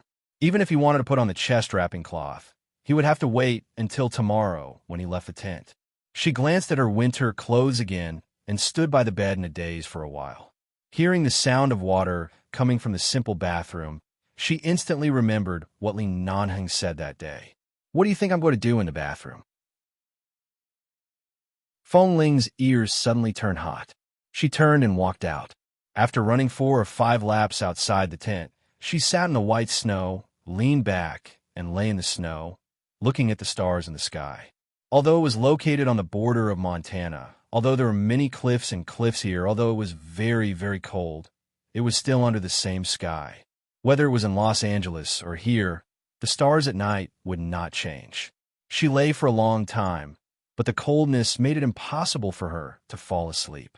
Feng Ling just looked at the white breath she exhaled and didn't move, until she heard the creaking sound of walking, which was the sound of people walking in this place she had been used to these days. Before she turned her face, she saw that Li Nanheng had come into her sight. The man had taken a shower and changed his clothes. He was only wearing a slightly thick black uniform and did not wear winter clothes. With his hands in his trouser pockets, he stepped on the snow and walked to her side, looking down at the boy lying on the ground. "What? Do you think I occupied your bed? Are you going to use the sky as your bed?" Feng Ling abruptly sat up and patted the snow off her sleeves and legs. Then she hugged her heavy clothes and struggled to stand up from the ground. She shook off the snow on her body and looked up at him. "Boss, are you done showering?" Li Nanheng glanced at her. Aren't you going to take a shower?" "I won't wash it. Rogers Pass is not as good as the base. Even if there is no shortage of water and it's convenient to take a bath, it's too extravagant to take a bath 2 or 3 times a day. Besides, you won't sweat in such a place, and you're always clean and refreshed. It's okay if you don't take a bath once or twice." Li Nanheng watched as the little black bear stumbled to the entrance of the tent and walked in with a muffled voice. He smiled and confirmed that Feng Ling really didn't plan to bathe tonight. Without saying anything, he turned and walked back. The temperature in the tent was quite warm. Li Nanheng took off his black combat suit jacket and lay down on the bed wearing only a short-sleeved black t-shirt and shorts. After lying down, he tried the softness and hardness of the bed under him. It was not bad. For comfort and cold resistance, the bed was quite thick and it was very comfortable to lie on. "Do you sleep outside or inside?" The man rested his head on his arms and looked very comfortable. He glanced at Feng Ling, who was still standing by the door like a bear. At first, Feng Ling thought he was referring to the outside or inside of the tent. She was about to speak when she realized that he was referring to the outside or inside of the bed. She glanced at the bed. "I'll sleep outside. Otherwise, I'm afraid I'll disturb Boss's rest when I wake up at night." Li Nanheng shifted his body into the bed. However, the man was tall and had long legs. The 1.5 meter by 1.8 meter wide bed seemed a little small under him. Fortunately, there was a table at the end of the bed. Otherwise, he would have no place to put his feet when lying on it. "It's late. Go to bed early." The man rested his head on his arms and said lightly. Then he closed his eyes. He had been on the road for a whole day, so he must be tired. Feng Ling didn't say anything but walked inside. Although she didn't take a bath, she took off her winter clothes and went in to wash her face and brush her teeth. When she came out of the bathroom, she put on the thick winter clothes again. She saw that Bosley had been sleeping quietly on the bed for a while and didn't move for a long time. She didn't know whether he was asleep or not. When she and Kay went out on a mission, They lay in a mud ditch together for a night and heard Kay's earth-shattering snoring, but Bosley didn't have that kind of annoying snoring sound when he slept. Chapter 880. As soon as she covered him with a quilt, the man said with his eyes closed, "Why aren't you sleeping?" Feng Ling paused. "I'm going to sleep right away." Li Nanheng opened his eyes, glanced at her, and then at the quilt she had just covered him with. He smiled faintly and said lightly, "Sleep early." Feng Ling grunted and lay down. Li Nanheng vaguely heard the sound of clothes rubbing against the bed. He frowned and opened his eyes to look at her, only to see that she was lying down in her winter clothes. "You're going to sleep without taking off your clothes?" Feng Ling had already laid on the pillow. She tidied up her bulky clothes and answered in a lying position. "Well, I may have caught a cold these days. I'm a little afraid of the cold, and it will be very cold in the middle of the night." "Boss, you can sleep with the quilt. I'll sleep like this." "You're afraid of the cold? Why did you lie in the snow for so long?" "I just went out to get some fresh air. When I was tired, I lay down. Anyway, the clothes are very thick, and the temperature of the snow won't penetrate the clothes. It doesn't affect me lying in the snow," Feng Ling explained indifferently. Li Nanheng looked at the thick clothes on her and said coldly, "Take off your clothes." Feng Ling pretended not to hear him, closed her eyes, and fell asleep. "I told you to take off your clothes and pretend to be deaf." "And?" The man's tone was obviously displeased. Feng Ling had to open her eyes. "Boss, I'm really afraid of the cold. If you're afraid of the cold, cover yourself with the quilt. Who wears such thick clothes to sleep? Don't you feel uncomfortable?" "It's not uncomfortable. It's okay. I'm used to it. I slept like this occasionally these days." Li Nanheng didn't speak anymore, but turned over and faced her. He crossed his arms over his chest and stared at her. Feng Ling remained lying flat. Anyway, she couldn't take off her clothes. She didn't wrap her chest cloth inside. If she took it off and lay next to him like this, if he made any other movements, he would easily see through her. Even if she wanted to take it off, she had to wait until she wrapped the chest cloth around her body tomorrow. She pretended not to see the man who had turned sideways and lay flat with her eyes closed. "Are you sure you want to sleep like this?" "Yeah, I'm sure." Li Nanheng narrowed his eyes and said coldly, "Why are you wearing so many layers? Are you afraid that I will touch you? Or do you feel insecure sleeping in the same bed with me? Do you have to wear so many layers of clothes to feel comfortable?" "Boss, I'm just afraid of the cold." Feng Ling insisted and did not explain further. "If you're afraid of the cold, then you haven't done enough cold resistance training." Li Nanheng snorted. And maybe Feng Ling didn't want to say more. Bosley was a smart man. She was afraid that the more she said, the more mistakes she would make. Seeing that she was going to sleep with her eyes closed, Li Nanheng didn't speak anymore. He turned back to lie flat and close his eyes, but he still said coldly, "Whatever." Feng Ling heaved a sigh of relief in her heart and did not speak again. It was extremely quiet in the tent. Wearing such a thick winter suit was indeed uncomfortable, not to mention whether it was hot or cold. But with such a thick suit, it was difficult for her to even turn over when she was sleeping. If she turned over too loudly, it would definitely disturb the people next to her. Halfway through her sleep, she woke up with a start because she couldn't turn over. She then closed her eyes and continued to sleep. However, this time, she suddenly heard some movements. Feng Ling opened her eyes vigilantly. Before he could react, he suddenly felt a pain in his waist, and he was kicked off the bed.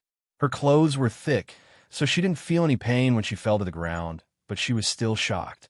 When she realized who had kicked her, she staggered to stand up and looked at the man who was still lying calmly on the bed. "Boss!" Li Nanheng closed his eyes and said flatly, "It's too crowded." Feng Ling's brows twitched. She glanced at the bed under him. Her clothes did take up a lot of space, but even if it was a little crowded, it was too much to kick her off the bed. She didn't speak but pressed her coat hard.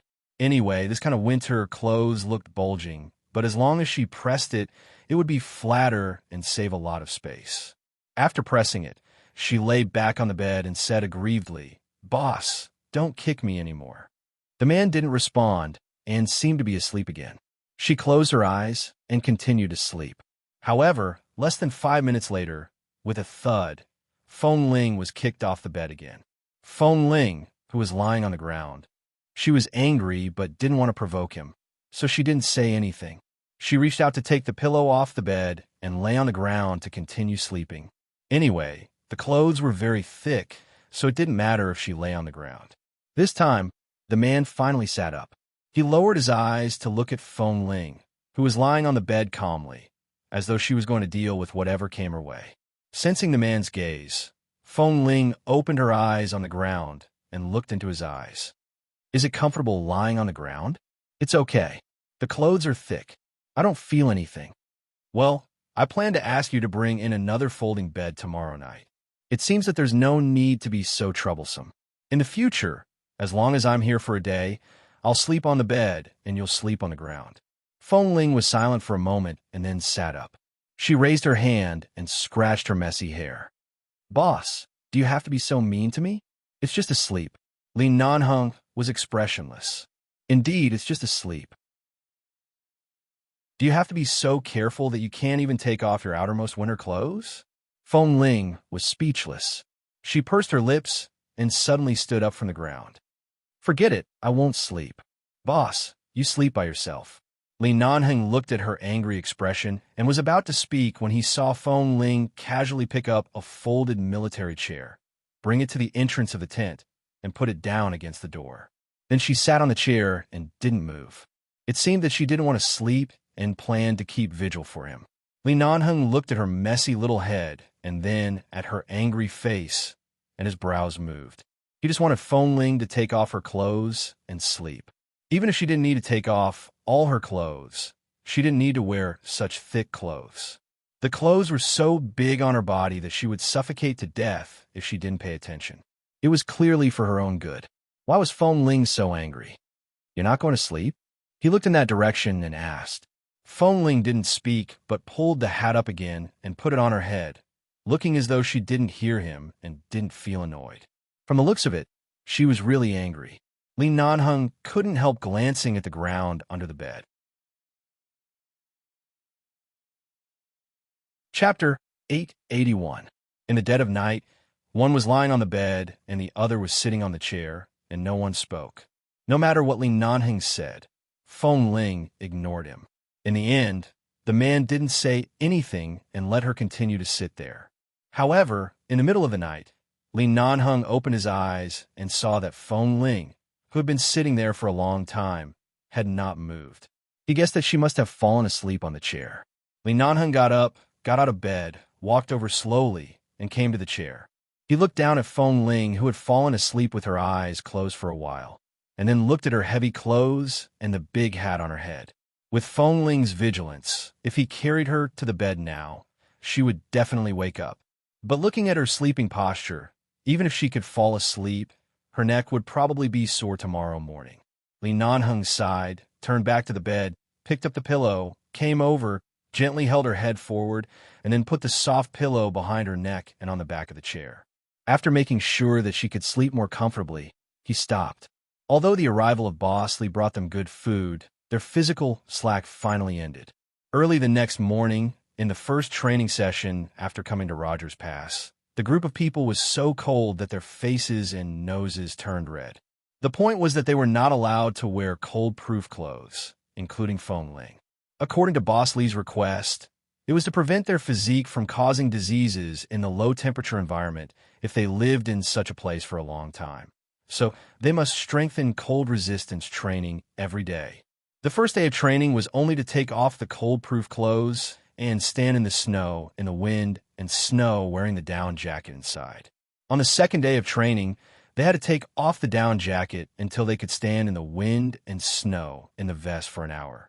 This kind of inhuman cold training was done in every country's army, but 11 Base was located in a hot place in Los Angeles, and they had not been exposed to such an extremely cold area for many years, so they were not well trained in cold resistance training. What Bosley meant was that since the conditions of this place were so good, they could do cold resistance training. The group of people grumbled in their hearts, but they didn't dare to say a single word. After all, there was meat to eat by following their boss. If they really got frostbite, their boss would definitely take responsibility. They didn't have to worry at all. After 3 days of cold-resistant training, although at the beginning, everyone was covered in tears and snot, and their eyelashes were covered in a thick layer of frost, but after 3 days, they didn't even need to wear winter clothes when they walked out of the tent, and they were no longer as afraid of the cold as when they first arrived.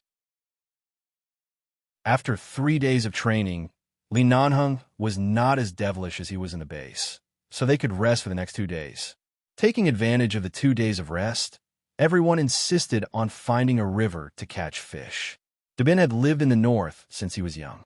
He described the fish caught from the river under the ice as having a lot of thick and delicious meat. This group of people was extremely greedy. Since they had nothing to do, they still wanted to find it.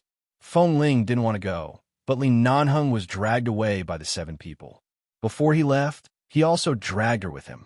Since boss had gone, it wouldn't be right if she didn't go, so she had to follow a group of people to find a river to look for food. In fact, in addition to glaciers, there were many rivers around the Rogers Pass, but a few days ago, when they came down to look for it, they went in the wrong direction.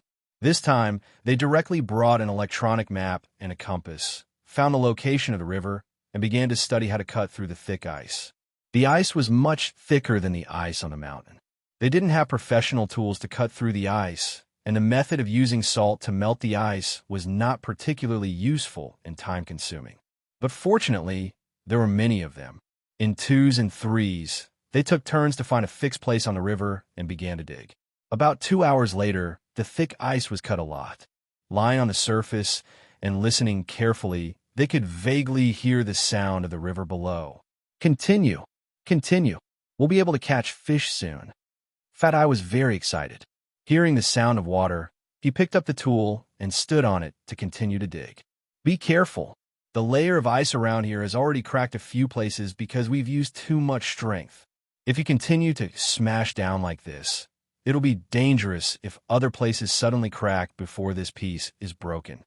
Someone beside him reminded him, "It's okay. The ice is so thick. We haven't broken it for a long time. If it can really crack so easily," as Fatai spoke, he ferociously poked the tool into the ice hole again. The moment he finally poked it open, before he could even rejoice, the ice under his feet, which already showed signs of cracking, shook, and his fat body instantly fell into the cracked ice hole. Help! Be careful! A group of people rushed over, but the moment they rushed over, they found that the surrounding ice had already cracked. If they all rushed over, it was possible that the whole piece of ice would fall down. Fatty's body had already been immersed in the ice water, and his 2 hands grasped the ice beside him tightly, shouting for help. Just when they hesitated for less than 5 seconds, Fatty's hands could no longer hold the ice. With a cry of despair, his hands slipped down. Fatai! Feng Ling saw that it was too late and was about to rush over, but someone moved faster than her and held Fatty's hand. Boss, save me. Fat Eye was so scared that his tears almost fell out. He raised his eyes and saw that the person who suddenly rushed over was Nanheng. He immediately cried out, as if he had seen his biggest savior. Boss, I don't want to freeze to death here, Boss, save me, shut up. Nanheng's expression was ugly. Fatty's weight was not something an ordinary person could bear. Furthermore, he was only using the strength of his wrist. He furrowed his brows and turned back to shout at the others who rushed over. Don't come over. If there are too many people, the ice will crack. Pull me from the back. All right. Feng Ling followed the others and pulled them from the back with all her strength. However, her eyes were fixed on Nanheng's wrist that was forcefully holding on to Fatty's wrist. Less than half a month ago, his ligament had been strained. The doctor had specially said that he couldn't use any strength in a short period of time. But now, not only was he using strength, but he was also holding on to Fatty's hand with all his might. Fatty's weight was close to 280 kilograms. Feng Ling's eyes trembled. Among the group, she was the lightest. It shouldn't be a problem to add her weight to the ice. She suddenly let go of his hand and rushed over. Dash. Chapter 882. The moment she rushed over, Feng Ling fell forward and grabbed Li Nanheng's wrist without hesitation. Boss, your hand. Li Nanheng saw that she had rushed over and immediately furrowed his brows. What are you doing here? Go to the back. Feng Ling did not speak. She gripped his wrists tightly with both hands to reduce the damage to his wrists caused by Fatty's heavy weight. Li Nanheng glanced at Feng Ling's actions and furrowed his brows again. He held Fatty's hand with one hand and raised his other to shove her away. Scram to the back. I'm the lightest here. There's not much difference even if you add my weight. Feng Ling stubbornly held onto his wrist. Boss, move your hand away. I'll pull him up with you. You can't use too much strength alone. Otherwise, your hand will really be crippled in the future. Boss. Fatty's body was mostly submerged in the water. He was cold and afraid, and his face was pale from the cold. The others were still exerting strength from the back. However, the ice surface was extremely slippery. Due to their unstable footing, they could only exert a small amount of strength. Feng Ling held Li Nanheng's wrist and continued to pull him up until Fatty's upper body was out. However, he was already frozen stiff and could not climb out on his own. He could only rely on everyone's strength to pull him out. From start to finish, it took a total of 10 minutes. Fat Eye was finally completely pulled out of the crack in the ice. His fat body was dragged to the side. His body was extremely cold, but his eyes were filled with tears after escaping death. He panted heavily and said, "Thank you, boss. You scare me to death." Dabin and the others were about to come over to check on Li Nanheng's hand. However, seeing that Feng Ling was still by boss's side, they did not go over. They turned to look at Fat Eye, who was lying on the ice, and rushed over. They wrapped their winter coats tightly around Fatty's body. The others also did the same. After all, Fatty's entire body was soaked in water. If he continued to freeze like this, even if he did not fall into the water, he would most likely freeze to death on the way back. How's your wrist? Did you injure yourself again? Feng Ling stood by Li Nanheng's side. Seeing that his hand was hanging by his side, she reached out to pull his hand up and at the same time, pressed his wrist a few times. Sure enough, she saw that the man's originally expressionless face had a trace of whiteness. Li Nanheng glanced at her with a dark expression and was about to withdraw his hand, but Feng Ling held him tightly. Boss, your wrist won't do. Get Dabin and the others to drive you back to Montana and find hospital. Or get Dr. One to fly over to Montana. As Feng Ling spoke, she used her two hands to hold his wrist tightly to help warm his wrist joints. She definitely couldn't let the already strained area suffer any coldness again. It's not as serious as you think. Li Nanheng calmly looked at the pair of small hands on his wrist that were slightly red from the cold. His expression did not change as he coldly said, "Move your hands away. I'm going to check on Fat Eye." Fat Eye has Dabin and the rest. Feng Ling also turned to look. Seeing that they had already lifted Fat Eye, who was lying on the ground, she finally retracted her gaze to look at him. Let's go back first. Li Nanheng did not speak more. He directly turned to leave. Unexpectedly, when he turned, Feng Ling did not release his wrist. She simply turned in a circle, still holding onto his wrist tightly. He glanced at her again, his gaze so dark that it seemed boundless. Feng Ling was still focused on his wrist. Even as they walked back, she carefully protected his wrist. As they walked, she tugged out a section of her wide and long sleeve and wrapped it around his wrist. Then, she hid both their hands in her wide sleeve. She kept holding on to him tightly as they walked back. If it weren't for the fact that Boss's wrist had been injured previously, Feng Ling would have thought that the two of them were secretly holding hands under their sleeves. This scene was harmonious no matter how one looked at it. However, Fat Eye was so cold that he was grimacing in pain.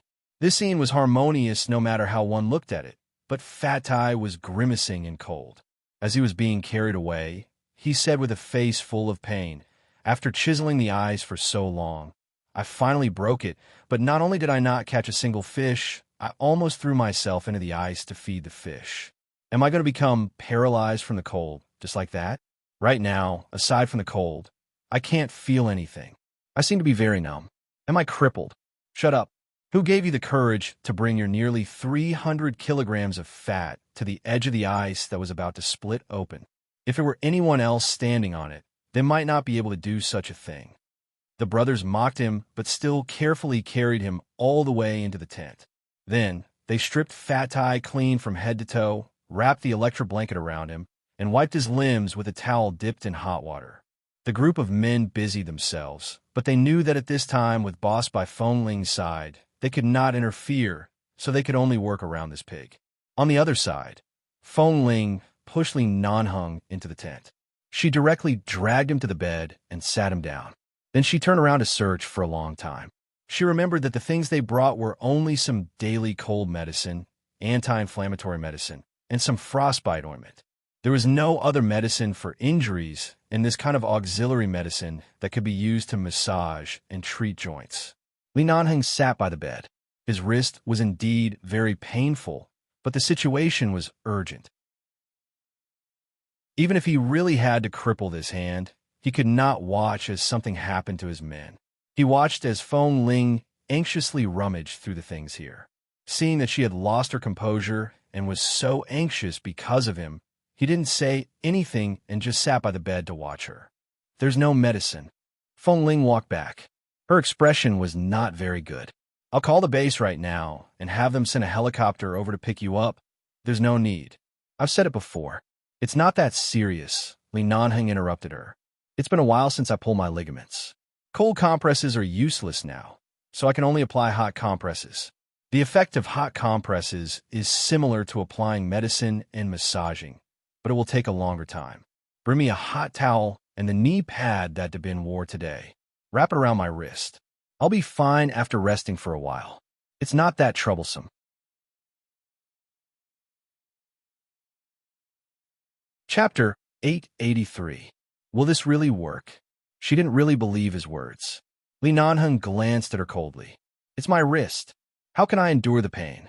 Just do what I tell you to do. Why are you talking so much nonsense? Feng Ling. Oh, he was right. He couldn't possibly allow his wrist to be crippled just like that.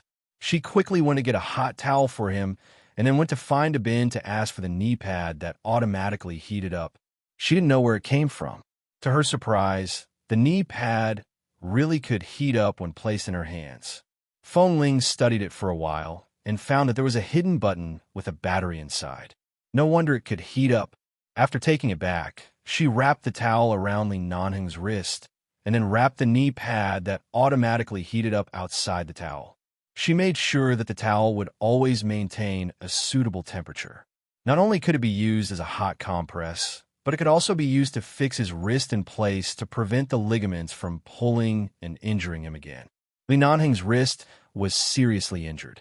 In addition, although Fatty's life was saved, he had a serious cold and was bedridden the entire day. He had a fever and coughed, causing the people in the two tents to be extremely busy. Especially when it was time to eat, they all came out to help each other, thinking of ways to make porridge and other light dishes. Li Nanheng was not as troublesome as Fat-Eye. Although it was his right hand that was injured, every time it was mealtime, Feng Ling would take the initiative to come over. She would either give him a spoon so that it would be more convenient for him to eat, or she would simply help him pick up food and place in his bowl in front of him. In the beginning, Li Nanheng said that he didn't need her, but after he got used to it, he didn't even need a spoon and waited for her to feed him. Feng Ling saw that his wrist was indeed in so much pain that he couldn't move. Although she felt that it was inappropriate, she still fed him. She treated him as a child in his 20s and fed him. As time went by, Li Nanheng even needed her help to put on and take off his coat. Throughout the day, aside from going to the toilet, Feng Ling helped him with almost everything else. Night fell again. Because of his wrist injury last night, Li Nanheng didn't take a shower. Obviously, he couldn't take a shower tonight either. Earlier, Feng Ling went to the tent next door to check on Fat-Eye. Fatty's fever had subsided, but he was still extremely weak. After soaking in the cold water for so long and being frightened badly, it was likely that he would fall ill again. The other brothers were all watching over him day and night. After confirming that there were no major problems, Feng Ling returned to the tent here. As soon as she came back, she saw Li Nanheng unbuttoning his clothes with one hand and walking to the bathroom wearing only a t-shirt. Feng Ling looked at his back in confusion and called out, "Boss, why are you going to the bathroom? It's not convenient for you to take a bath now. Can't you wash your hair without bathing?" Li Nanheng had always been a neat freak. He could tolerate not showering for a day or two, but not washing his hair was really uncomfortable. Feng Ling followed him to the bathroom door and watched as he buried his head in the sink next to the simple bathroom. He turned on the faucet of the makeshift water pipe with one hand and poured water on his hair with the other. "You're just going to wash it like that? What else?" Because he was bending over, his voice was deeper. It was a little guttural and a little hoarse. He closed his eyes and bent down to the sink. It seemed like he was struggling, but he still insisted on washing. Feng Ling watched for a while. Li Nanheng was pouring water on his head when he heard Feng Ling's footsteps. In the next second, a pair of hands suddenly appeared in the water. She pulled his uninjured hand away and poured some warm water on his hair. He paused for a moment and turned to look at her while he was still bent over. Feng Ling's voice was extremely natural. "It's inconvenient for you. Let me do it." Li Nanheng did not speak. The hand that was about to wash his hair paused in the air and slowly landed on the sink. He placed it on it and did not move again. Although Feng Ling was usually nimble, and although she was thinner than the others, she was definitely a violent person when she trained. But at this moment, her movements were very light. She poured water on his hair and then rubbed it gently. "You're right." Seeing that his hair was almost wet, she turned off the tap and went to the side to get some shampoo. "Boss, my shampoo is not as good as the one you used in the base. Do you mind?" He paused and did not forget to say with his eyes closed, "I used it here when I took a shower the night before yesterday. Do I look like someone who would mind this kind of thing?" Feng Ling rolled her eyes in a direction where he could not see. Of course, she didn't know whether he was this kind of person or not, but who knew if he would dislike other people's toiletries? She did not say anything, squeezed out the shampoo, rubbed it in her palm, and then rubbed it on his hair. In this simple and narrow tent in the bathroom under the dim yellow light, the tall and straight man bent down motionlessly, as if he had never been a tough man in front of her before. She stood by his side and carefully washed his hair, her movements light and slow, slightly jerky. However, Feng Ling, who had been trying her best to wash his hair and didn't like to make him feel uncomfortable, had no idea what kind of torture and psychological challenge Li Nanheng was suffering at this moment. The man closed his eyes and lost his vision. In the darkness, all his senses became more acute. He leaned over the sink and felt her soft hands gently rubbing his hair. Occasionally, she scratched it. It did not hurt or itch, but it seemed to ignite something silently. Her fingertip fell on the side of her ear like a small flame. She pressed his scalp, and every touch made his sensitive body tingle. She turned on the tap and began to pour water on his head again, asking as she poured, "Is the water temperature suitable? Is it hot?" The water temperature was very suitable. It was warm and not hot at all. However, as the water slid down his hair and neck, it began to burn. Feng Ling rubbed his hair back and forth, her fingers gently brushing the foam by his ear, and then she combed the hair on his neck. Li Nanheng stood there calmly, but it was as if someone had ignited a flame in his chest, one after another, unable to be extinguished. After washing for a while, until the foam on his hair and neck were all washed away, Feng Ling picked up a towel and wiped his hair for him. "It's done." Chapter 884. Hearing this, Feng Ling leaned over to take a closer look. Sure enough, she saw that there were water stains on the front of his t-shirt. Earlier, he had been bending over to wash his hair. In addition, she had been pouring water for him, so she didn't notice that some water had flowed down his neck and into his clothes. Feng Ling did not suspect anything. "Sorry, I didn't pay much attention. Let me help you wipe it." Only then did Li Nanheng stand up. The moment he straightened his back, his gaze landed on her face. Feng Ling seriously took a dry towel from the side and wiped it on his chest. Then she looked at the remaining water stains and said apologetically, "Take it off and wash it." Don't you still have a change of clothes? I'll bring it over for you. Put on first. The man stood there without moving. He only moved his lips.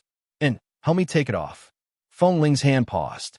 If it weren't for the fact that he really couldn't move his wrist, she would have suspected that he was deliberately blackmailing her. If you don't want to take it off, forget it. I'll do it myself. Without waiting for her response, Li Nanheng expressionlessly pushed her away. Don't move. Let me do it. Feng Ling had no choice. She put down the towel, reached out, and tugged the man's shirt from his belt. Then she stood in front of him and almost pressed her entire body into his arms. She wrapped her arms around him and rolled up his shirt bit by bit. Then she closed her eyes and decided to go all out. In for a penny, in for a pound, in for a pound, in for a pound. After helping him take off his shirt from his head, she watched as the man casually shook his hair because he had just washed his hair. Her gaze faltered and she abruptly turned to walk out. She went to find his change of clothes. It was still the tight-fitting t-shirt that he usually wore inside, but this one was dark gray. Usually, he wore black, and occasionally he wore a white singlet. Perhaps it was because she rarely entered his room. She didn't see him wearing other colors often. Feng Ling brought the clothes in and saw that the man was standing there, bare-chested, waiting for her. It was as though waiting for her to serve him was a matter of course. She walked in and was about to hand the clothes to him when she saw the thing wrapped around the man's wrist. In the end, she walked over and helped him put on the clothes. The action of putting on clothes was the opposite of the action of taking off clothes just now. One was lifting up, while the other was gently pulling down. But basically, she was almost leaning into the man's embrace. After finally helping him put on his clothes, Feng Ling was about to step back, but she didn't expect that the man in front of her had been lowering his head to look at her. Just as she was about to step back, he suddenly took a step forward. She subconsciously took another step back, and the man took another step forward until her back was against the corner of the simple bathroom door. At the moment when there was no way to retreat, the scene that happened in his room that night caused Feng Ling's entire body to tense up. She rushed to avoid it, but the man leaned over as though he wanted to kiss her. She immediately turned her face away, and the man's lips only gently brushed against her ear. Li Nanheng lowered his head to watch her turn her head away. He gazed deeply at her and did not continue to do anything else. She raised her hand, thought for a moment, and pushed his waist. "Boss, if you can't stand properly, I'll help you out." With that, she lowered her head, pretending not to see the heavy darkness in his eyes, and raised her hand to support him. The man lowered his eyes to watch her expression. For a moment, he really wanted to kiss her, but considering that his wrist was injured, he still needed her to take care of him. If he really angered her and she raised a gun at him in a rage, he might not be able to move her hand for a while. After all, one hand could not compare to two hands. No matter how thin Feng Ling was, her physical strength was trained by him. He knew very well whether she had the strength or not. He straightened up and did not continue to force her down. When Feng Ling was free, she helped him out. When she walked to the bedside, she suddenly remembered that he could not use any strength in his wrist. It was not like his leg was injured. Why should she help him? She abruptly withdrew her hand and raised her eyes to see the man sitting by the bedside looking at her with a faint smile. Feng Ling immediately looked away. "Boss, you rest first. I'll go to see Fat Tai." "Didn't you just go to see him? You're going to see him again?" "Ah, yes. I just went to see him." Seeing that she stood by the bedside and did not know what to do next, Li Nanheng did not say more. He raised his uninjured hand and casually tugged at his hair. He then said lightly, "Do you remember how when Liqing massaged me at the entrance of the infirmary last time?" Feng Ling recalled. "I roughly remember. It seemed that it was mainly a simple action to promote blood circulation. It cannot be too heavy or too light." She gently massaged the area where the ligaments were strained. "Then give it a try," the man said and raised his hand. "Feng Ling, you want me to massage you?" Li Nanheng raised his eyebrows. "This can speed up the recovery. Otherwise, when do you want to keep feeding me, washing my hair, and changing my clothes? If this continues, I'm afraid I'll have to accompany you to the toilet from tomorrow onwards." Feng Ling was silent for a moment before walking over and helping him untie the things on his wrist. She then looked at the man's wrist, which was slightly pale from being hot compressed for a day. There was no medicine or doctor. She didn't know if such a simple hot compress would work. However, seeing that he wasn't anxious or worried, she didn't say much. She only raised her hand. At first, she was still a little unfamiliar and rubbed his wrist for a while. At first, Li Nanheng seemed to be in some pain, but he did not say anything and allowed her to massage him. After 10 minutes, Feng Ling found the rhythm and direction of the massage. Although the expression on his face was not obvious, she could still see the pain and comfort on his wrist. She slowly massaged according to the rhythm of his comfort. Li Nanheng looked at her hand that had been massaging his wrist. After a while, he suddenly raised his other hand and pulled her to his side. "Sit down. I'm helping you. Sit down and massage." This sitting position was really too close. Feng Ling twisted her waist slightly and continued to massage him carefully. As she massaged, she raised her head to look at his expression from time to time. Only when she was sure that he was really comfortable did she relax. The man took advantage of her sitting position and glanced at her hair. He suddenly said, "Have you not cut your hair for a while?" Feng Ling's hair had indeed not been cut for a long time.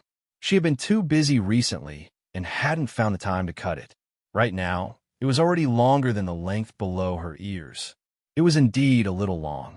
"And," she responded and raised her hand to tuck her hair behind her ear. It was just a habitual action. The man watched her snow-white cheeks and soft white ears exposed because her hair was lifted, and his gaze darkened.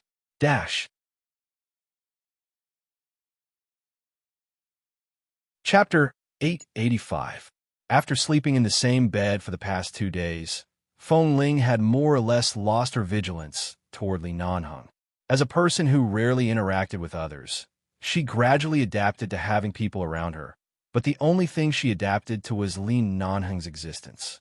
The man's refreshing scent seemed to be mixed with something that made women instinctively feel safe. She didn't think too much about it, but when she was massaging him, she really didn't notice that the man next to her had been watching her. After rubbing for a while, her hands were a little sore. She helped him apply a hot compress again and then got up to make the bed. Her movements were so natural that it was as if the two of them were an old couple who had slept together for God knows how many years. Seeing that Feng Ling seemed to be used to it and was no longer so obviously resistant to his approach, Li Nanheng smiled. He wanted to laugh, but still held back his smile. When Feng Ling turned back to look at him, the man's face had returned to indifference. Fatai lay in bed for a whole 5 days. In fact, he had woken up 2 days ago, but he had been lazing around and saying that he felt uncomfortable all over. Only on the 5th day did he become lively again. He complained that he had been eating too bland these days. He wanted to eat barbecued meat and grilled fish. He also said that he had gained experience from falling into the ice cave that day. The next time he went to do it, he would definitely not stand at the side. He would keep a certain distance and angle away from it. The group of people originally didn't intend to think about catching fish anymore. After all, it was really too dangerous that day. Coupled with Fatty's matter, they all thought that Fatai would be traumatized. However, who would have thought that the first thing this damn Fatai did after getting out of bed was to eat? In fact, a large part of the ice layer had been open that day. After working so hard for so long, they didn't catch a single fish. They were still a little unwilling, but they still didn't want to take the risk. However, not only did Fatai not feel traumatized, but he also took the initiative to dig the ice in the original position. The brothers discussed it together and decided to bring a rope this time to be safe. Feng Ling and Li Nanheng didn't go, but they believed that there wouldn't be any problems this time. After all, they were all trained in the base. They should have the instinct to learn from their mistakes. This time, they definitely wouldn't mess around.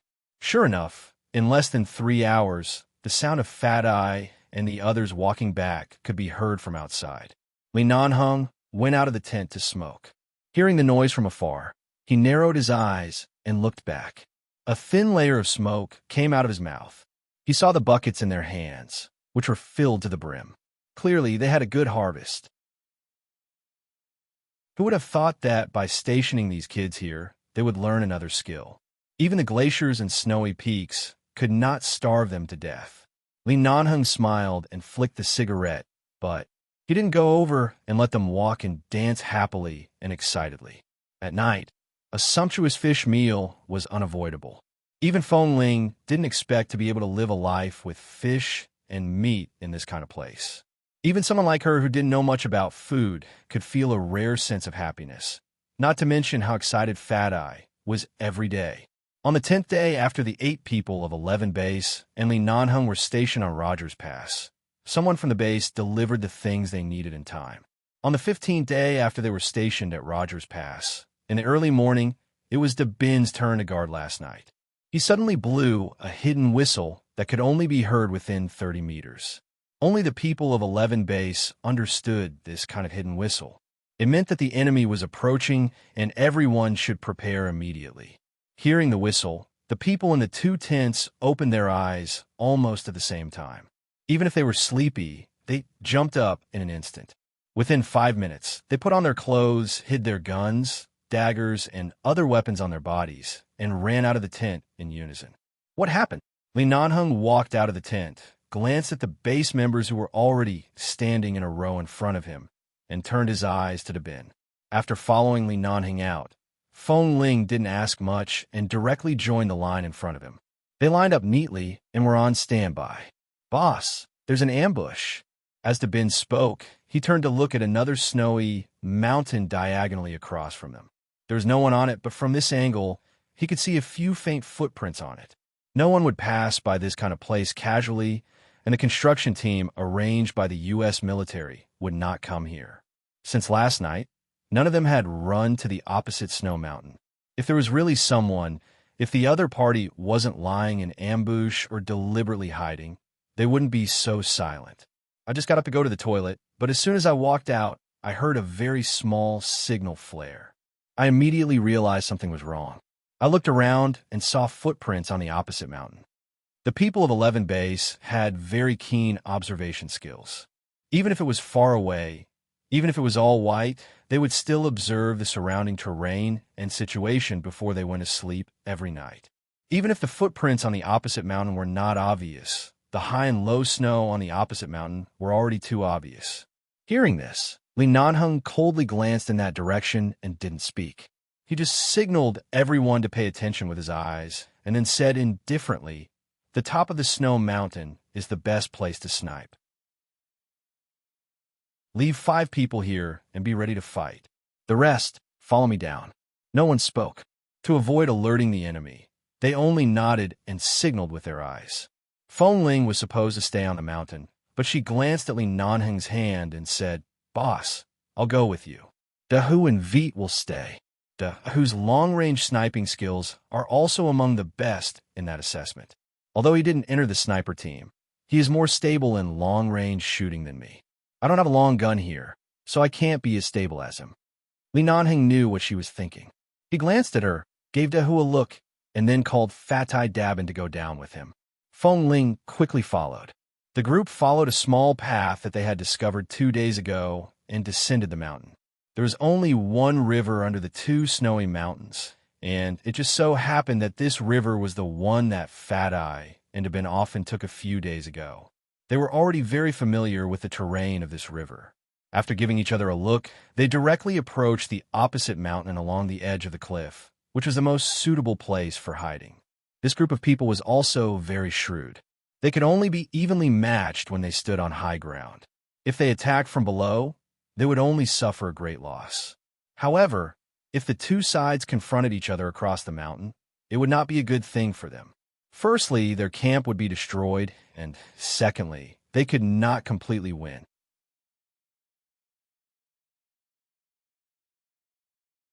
Chapter 886.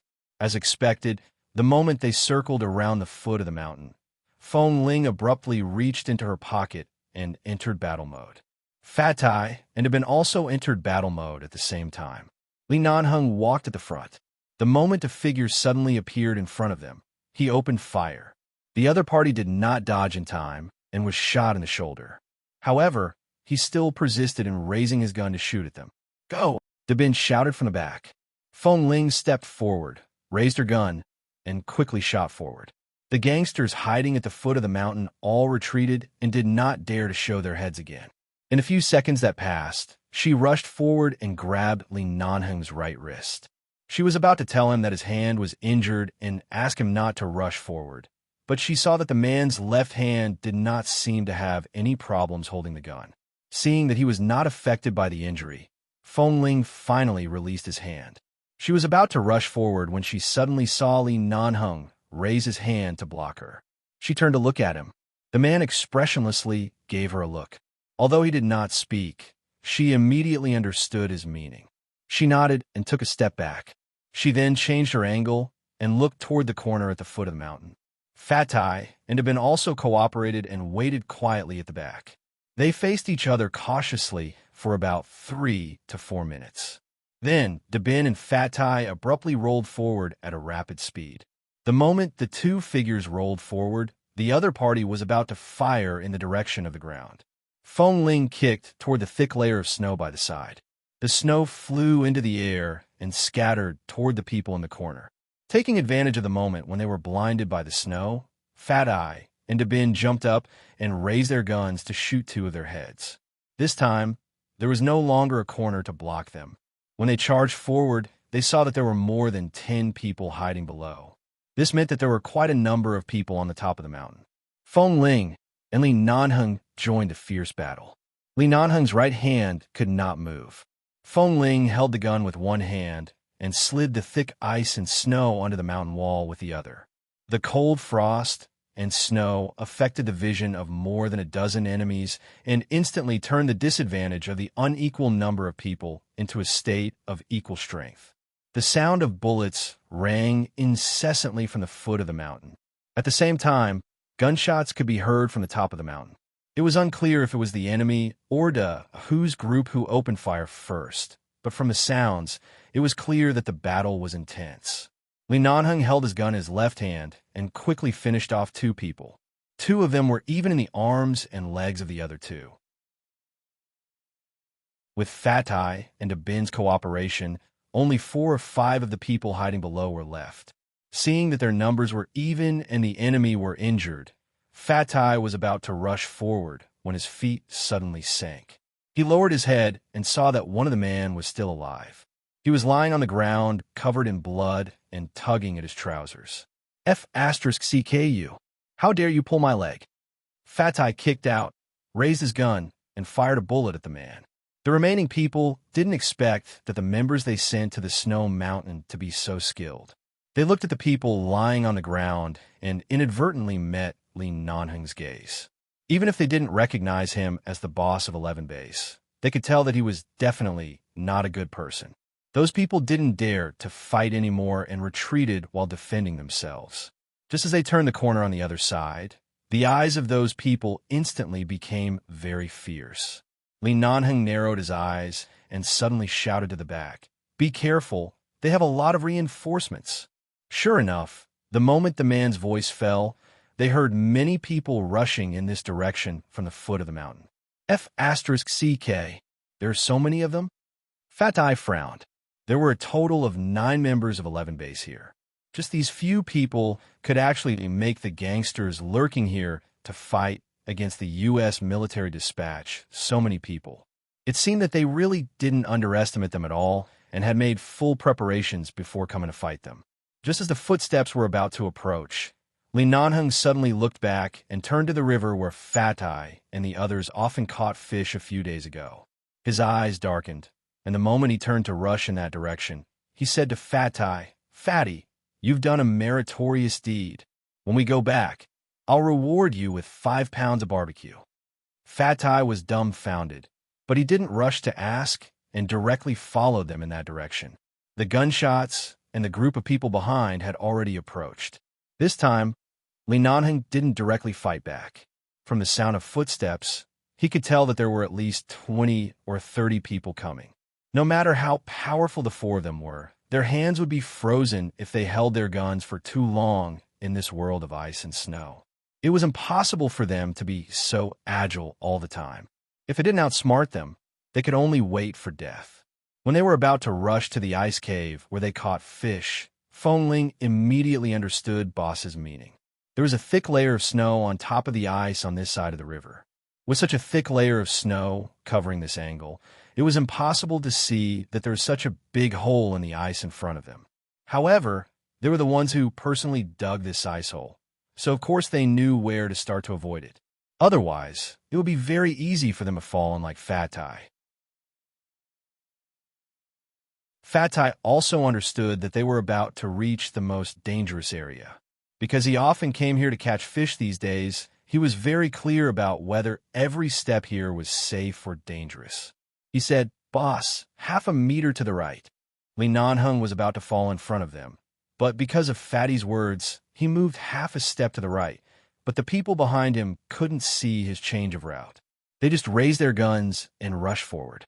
Fengling had been in the base for so long and had gone out on so many missions, but this was the first time she saw such a funny and bizarre scene.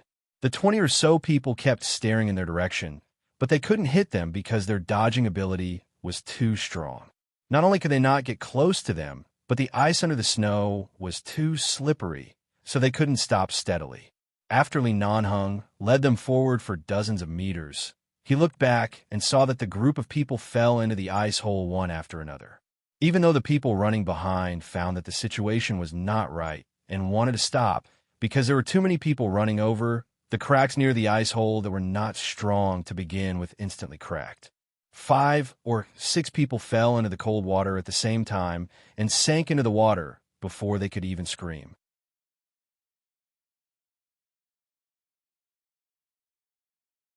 Chapter 887. Seeing the casualties, Fatai could not help but laugh out loud. "Damn it! Who asked you to chase after me? A bunch of trash. I didn't expect a glutton to have such a use. The hole you spent so much time digging out actually came in handy." Dubin also laughed. He raised his hand and patted Fatty's shoulder. "Did you hear that?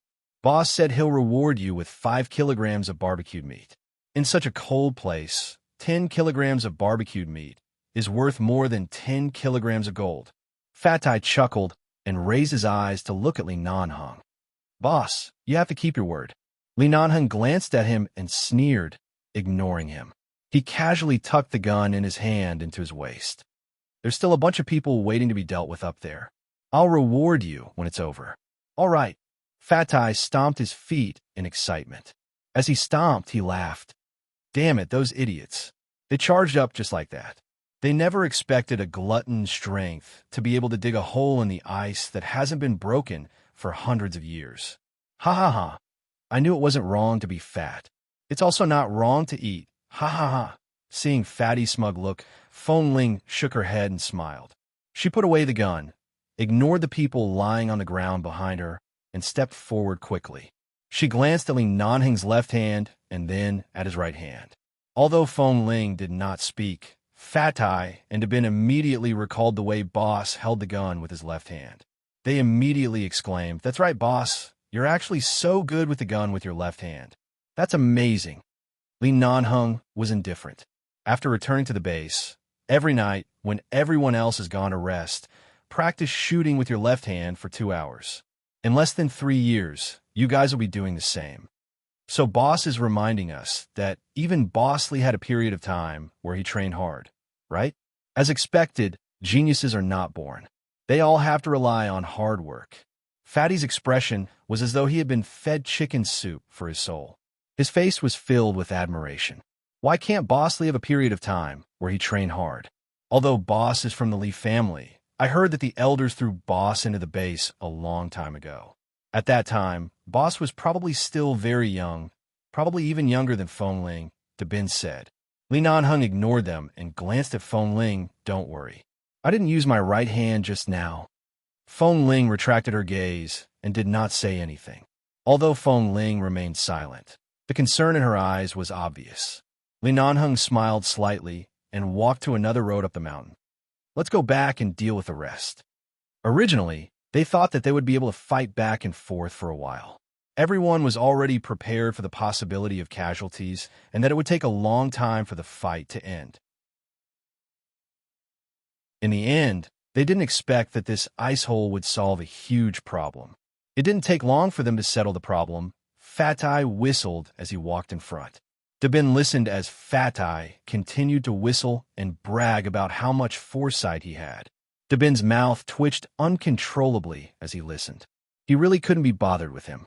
Just as the two people in front had walked a little further away, Li Nanheng suddenly paused. The moment Feng Ling approached him, he reached out and pushed her harshly. Feng Ling didn't expect him to suddenly push her. She stumbled and fell to the side. The moment she fell to the ground, a bullet that passed through the silencer narrowly brushed past her neck. Although it only left a trace of blood on her skin, she still felt a sharp pain, causing her to look back abruptly. She saw that among the group of people who had fallen to the ground, 2 of them had only been shot in the abdomen. They had fallen to the ground and pretended to be dead.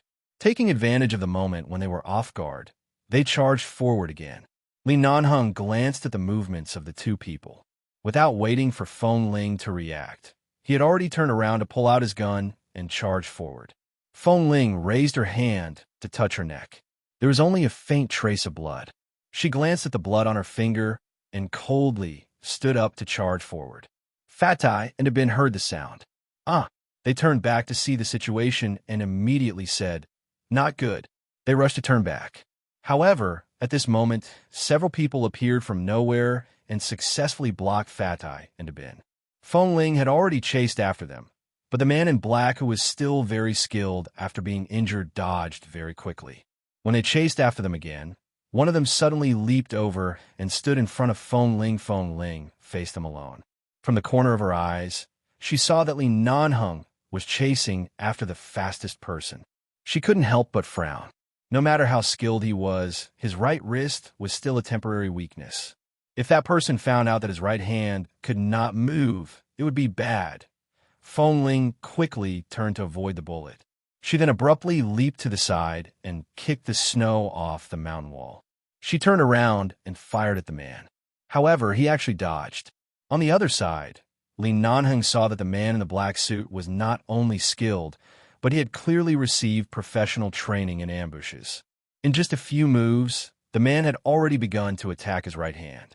Taking advantage of the moment when Li Nanheng's right hand dodged, the man shot the gun in his left hand onto the ground. At this critical moment, Li Nanheng knew that there were only a few bullets left in the gun. There was no point in picking it up. He only seemed to take 2 steps back. Taking advantage of the moment when the man raised the gun to attack, he kicked the gun from the ground. However, he did not place it in his hand. Instead, while the gun was in midair, he viciously kicked it forward. The butt of the gun slammed into the man's face. Taking advantage of the moment when the man closed his eyes in pain, Li Nanheng leaned forward and charged forward. He bent his left arm and viciously struck the man's abdomen. Just as the man was about to fire at his back, Li Nanheng raised his head and viciously knocked his chin. He forcefully reached out to grab the man's wrist and snatched the gun from his hand. He then sneered and glanced at him with a "Brother, I understand you." The weight of the gun was obvious. He didn't have many bullets left. The man flew into a rage out of humiliation because of his gaze. The 2 of them had no weapons on the ice of the river and directly engaged in a hand-to-hand fight. However, Li Nanheng's movements were fast and accurate, leaving the man with no chance to resist. However, he had just suffered a loss in the ice cave. As he retreated, he deliberately stepped on a piece of ice that had been melted by blood. He then slid back harshly. Taking advantage of the moment when Li Nanheng was about to press him down, he viciously threw him back. Li Nanheng's gaze was cold. He gripped the man's collar tightly, and the 2 of them instantly rolled toward the ice cave. "Boss." Feng Ling kicked the man in front of her away. In the blink of an eye, she saw that Li Nanheng and the man had lost control and rolled into the crack in the river. In the blink of an eye, the 2 of them fell into the huge ice cave. Seeing this, Feng Ling's heart jumped. She turned back and shot. The moment blood appeared between the man's brows, she turned and rushed over Dash.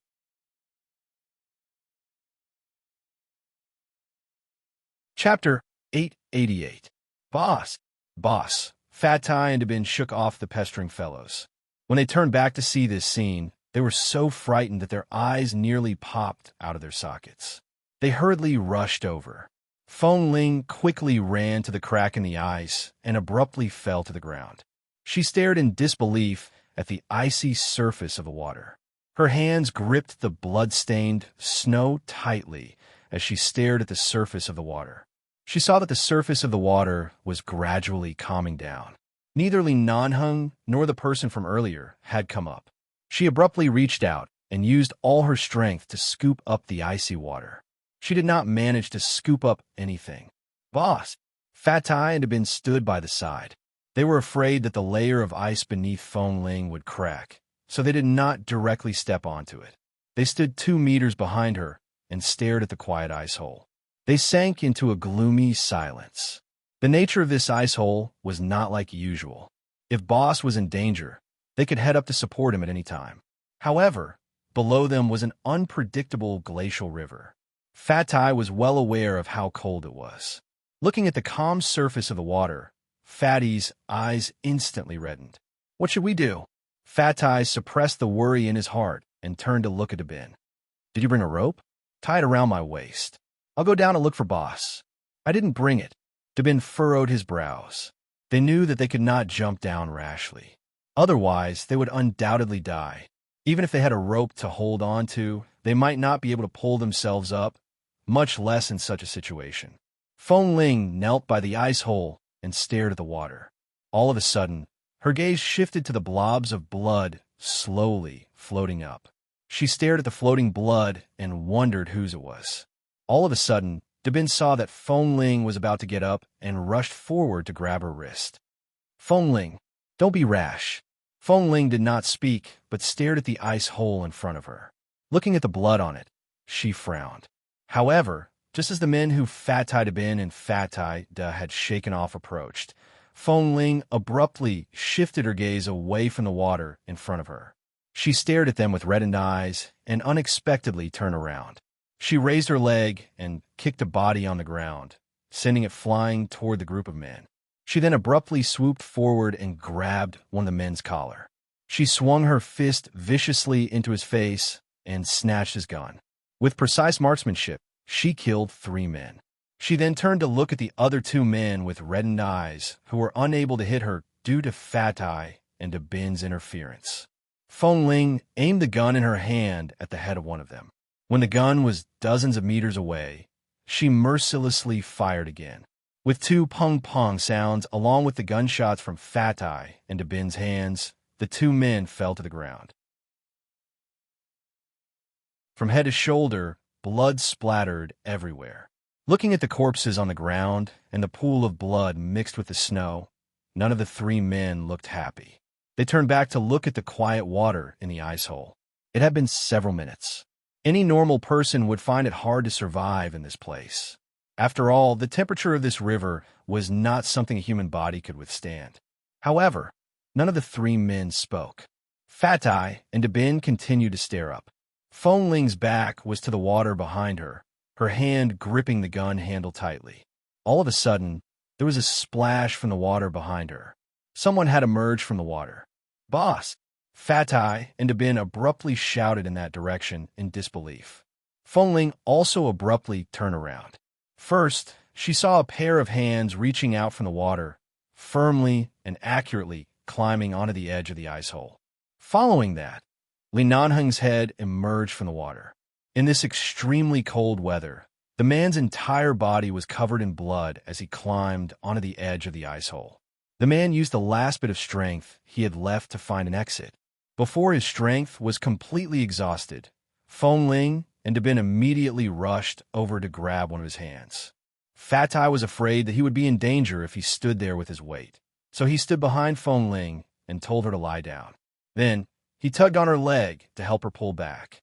Finally, the 3 of them worked together to pull Li Nanheng out of the water. Li Nanheng fell onto the ice and took several deep breaths. At the same time, he coughed out 2 mouthfuls of water and closed his eyes. However, they could see that he was breathing heavily, but his strength was completely exhausted. Feng Ling, Fatai, and Bin removed their winter clothes to cover him while checking his body. There were no injuries. It seemed like the water on the surface belonged to the other party and not Li Nanheng. To avoid being surrounded by others, Dabin and Fatai used their strength to help Li Nanheng up. They turned back to give Feng Ling a look. "Let's go." Feng Ling caught the guns that had been tossed over.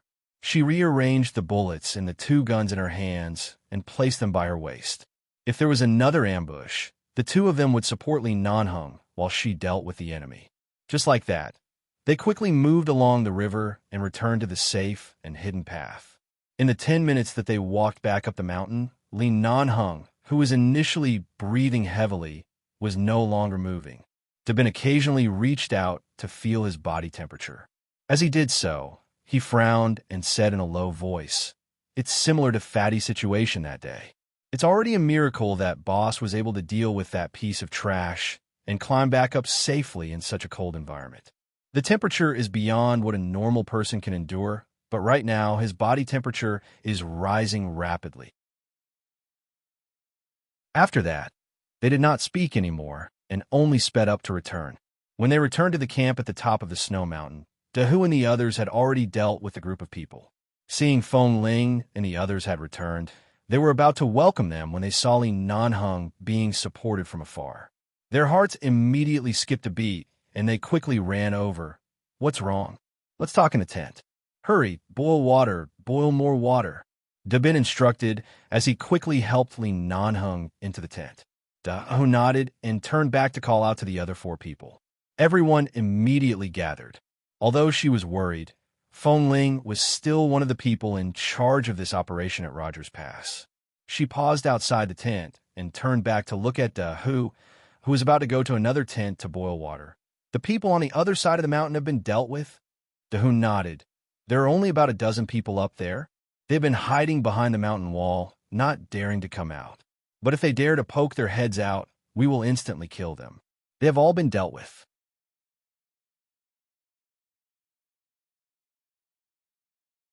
Chapter 889. When I was underwater, only half of my body was in the water. I felt as though I was going to freeze in an instant. The cold air kept coming out of my body. I couldn't move at all.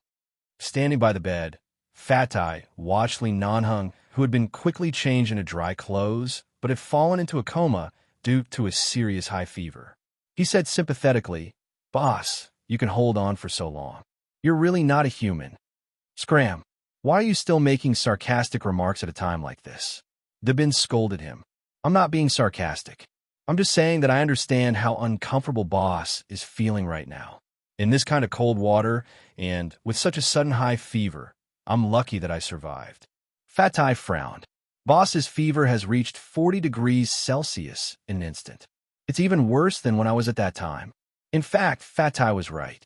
No matter how good Li Nanheng's physique was, it was not easy for him to come out safely in the cold water that was beyond the range of ordinary people. Even Li Nanheng couldn't resist this kind of physical limit and collapsed in the end. However, the current situation was that even though they had prepared sufficient cold medicine, such as cold medicine and fever medicine, his body temperature still did not drop in the past hour. Instead, it rose by a few tenths of a degree. He really couldn't continue to burn like this. At the same time, they helped him to cool down physically. Fortunately, after experiencing what happened to Fatai a while ago, everyone was familiar with the physics of lowering the temperature. They cooperated very well, and their speed was also very fast. Because they were the ones who had taken care of Fatai, they helped Li Nanheng change his clothes, quickly wiped his body, and did not ask Feng Ling to intervene. Seeing that they were taking care of Boss, even though Feng Ling couldn't feel at ease, she trusted them very much. They had just finished dealing with those people and couldn't gather everyone in the tent. Feng Ling went out and reported the situation to the base hall using the only cell phone that could temporarily contact the base.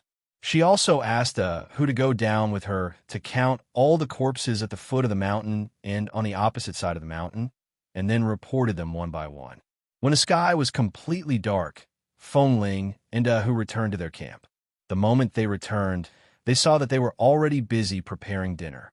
Everything was peaceful inside and outside, except for Li Nanheng, who was lying in the tent. "How is it? Has Boss's fever subsided?" Dahu quickly walked over and asked. One of the members, who was squatting on the ground and busy setting up the fire, shook his head. Dahu frowned. What should we do? Boss, don't collapse. With that, he turned back to look at Feng Ling. Feng Ling, contact the base's doctor. Before he finished speaking, Feng Ling had already entered the tent. Everyone else had already left. Only Fat Eye and Dabin remained inside. Fat Eye sat at the table not far away, scratching his ears and cheeks in frustration and worry. Dabin reached out to feel Li Nanheng's body temperature from time to time, but his brows were tightly furrowed. Seeing that Feng Ling had returned, Fat Eye stood up to ask, "Have you informed the base's infirmary?" "I have. They have already contacted the doctors in Montana to rush over. However, the entire city of Montana is snowy today, and the plane cannot take off. If they rush over in the snow, it will take at least dawn tomorrow or even longer," Feng Ling said in a low voice. "We can only think of a way to stabilize Boss's body temperature ourselves." Fat Eye had a high fever for 3 consecutive days. At that time, his temperature was 39 degrees Celsius. Right now, Boss's temperature is 40 degrees Celsius. If it goes any higher, he won't be able to endure it. Dabin furrowed his brows. Furthermore, although Boss is unconscious, he hasn't completely fallen asleep. He should be feeling very uncomfortable. The coldness in his body has seeped into his bones, but his body temperature is still so high. If this continues, the extreme temperature inside and outside of his body won't be something an ordinary person can endure. But since the doctors can't rush over for now, we can only lower his temperature ourselves, Dabin said with a frown. Dabin continued, "I just called Dr. Wen. Dr. Wen told me a few effective methods to reduce the fever. Let's try them all." The next day, early in the morning, Feng Ling, who had stayed by the bed for the entire night, abruptly heard some movements. She opened her eyes to see that Li Nanheng, who had been lying on the bed, had fallen to the ground. The glass of water on the bedside table had also fallen to the ground. She instantly understood that Boss had woken up and was probably drinking water. Feng Ling immediately stood up to help him up. Dabin, who was also in the tent, also rushed over to help. "Boss, how are you?" Feng Ling asked. However, the man did not respond. After helping him back to the bed, she could see that Li Nanheng seemed to be frowning in discomfort. Due to the high fever that had not subsided all night, his face and lips were pale and dry. Earlier, he had woken up due to thirst. When he woke up, it was only an instinctive thought. However, it was impossible for him to hold on for long. Feng Ling rushed to pour a new glass of warm water. She placed a straw in it and brought it to his mouth. As expected, when Li Nanheng frowned in discomfort, he would instinctively take a few sips when he felt the presence of the straw and water. However, he only had the strength to drink a few mouthfuls before he stopped moving. Feng Ling stood up and brought the spoon over. She slowly fed him spoonful after spoonful of water. When she had fed him more than half the glass of water, Dabin took a look at the thermometer and then shook his head at Feng Ling. "It hasn't subsided," Dabin said. "I'll call the doctors again. We've already informed them yesterday. It's an order from the base hall. Those doctors don't dare to delay. If they could come over immediately, it wouldn't have taken so long." As Feng Ling spoke, she picked up a cotton swab and dipped it into the water to moisten Li Nanheng's pale and dry lips. Such a high fever would cause a person's body to lose water very quickly. She had already fed him water several times last night, but right now, she could feel that because of his high fever, the water only stayed on his lips for a while before it immediately dried up. She had to continue moistening his lips like this, or else it would easily crack and bleed. Right now, what I'm most worried about is if the doctors don't arrive in time. With just a few of us that you're tuning in to the Romance Rendezvous YouTube channel. We're so grateful for your support, and don't forget to subscribe to join us on this incredible journey through captivating stories. Your generosity through donations truly makes a world of difference, as it's the primary source of revenue that allows me to expand and enhance this channel for you. Thank you from the bottom of my heart for being a part of this adventure.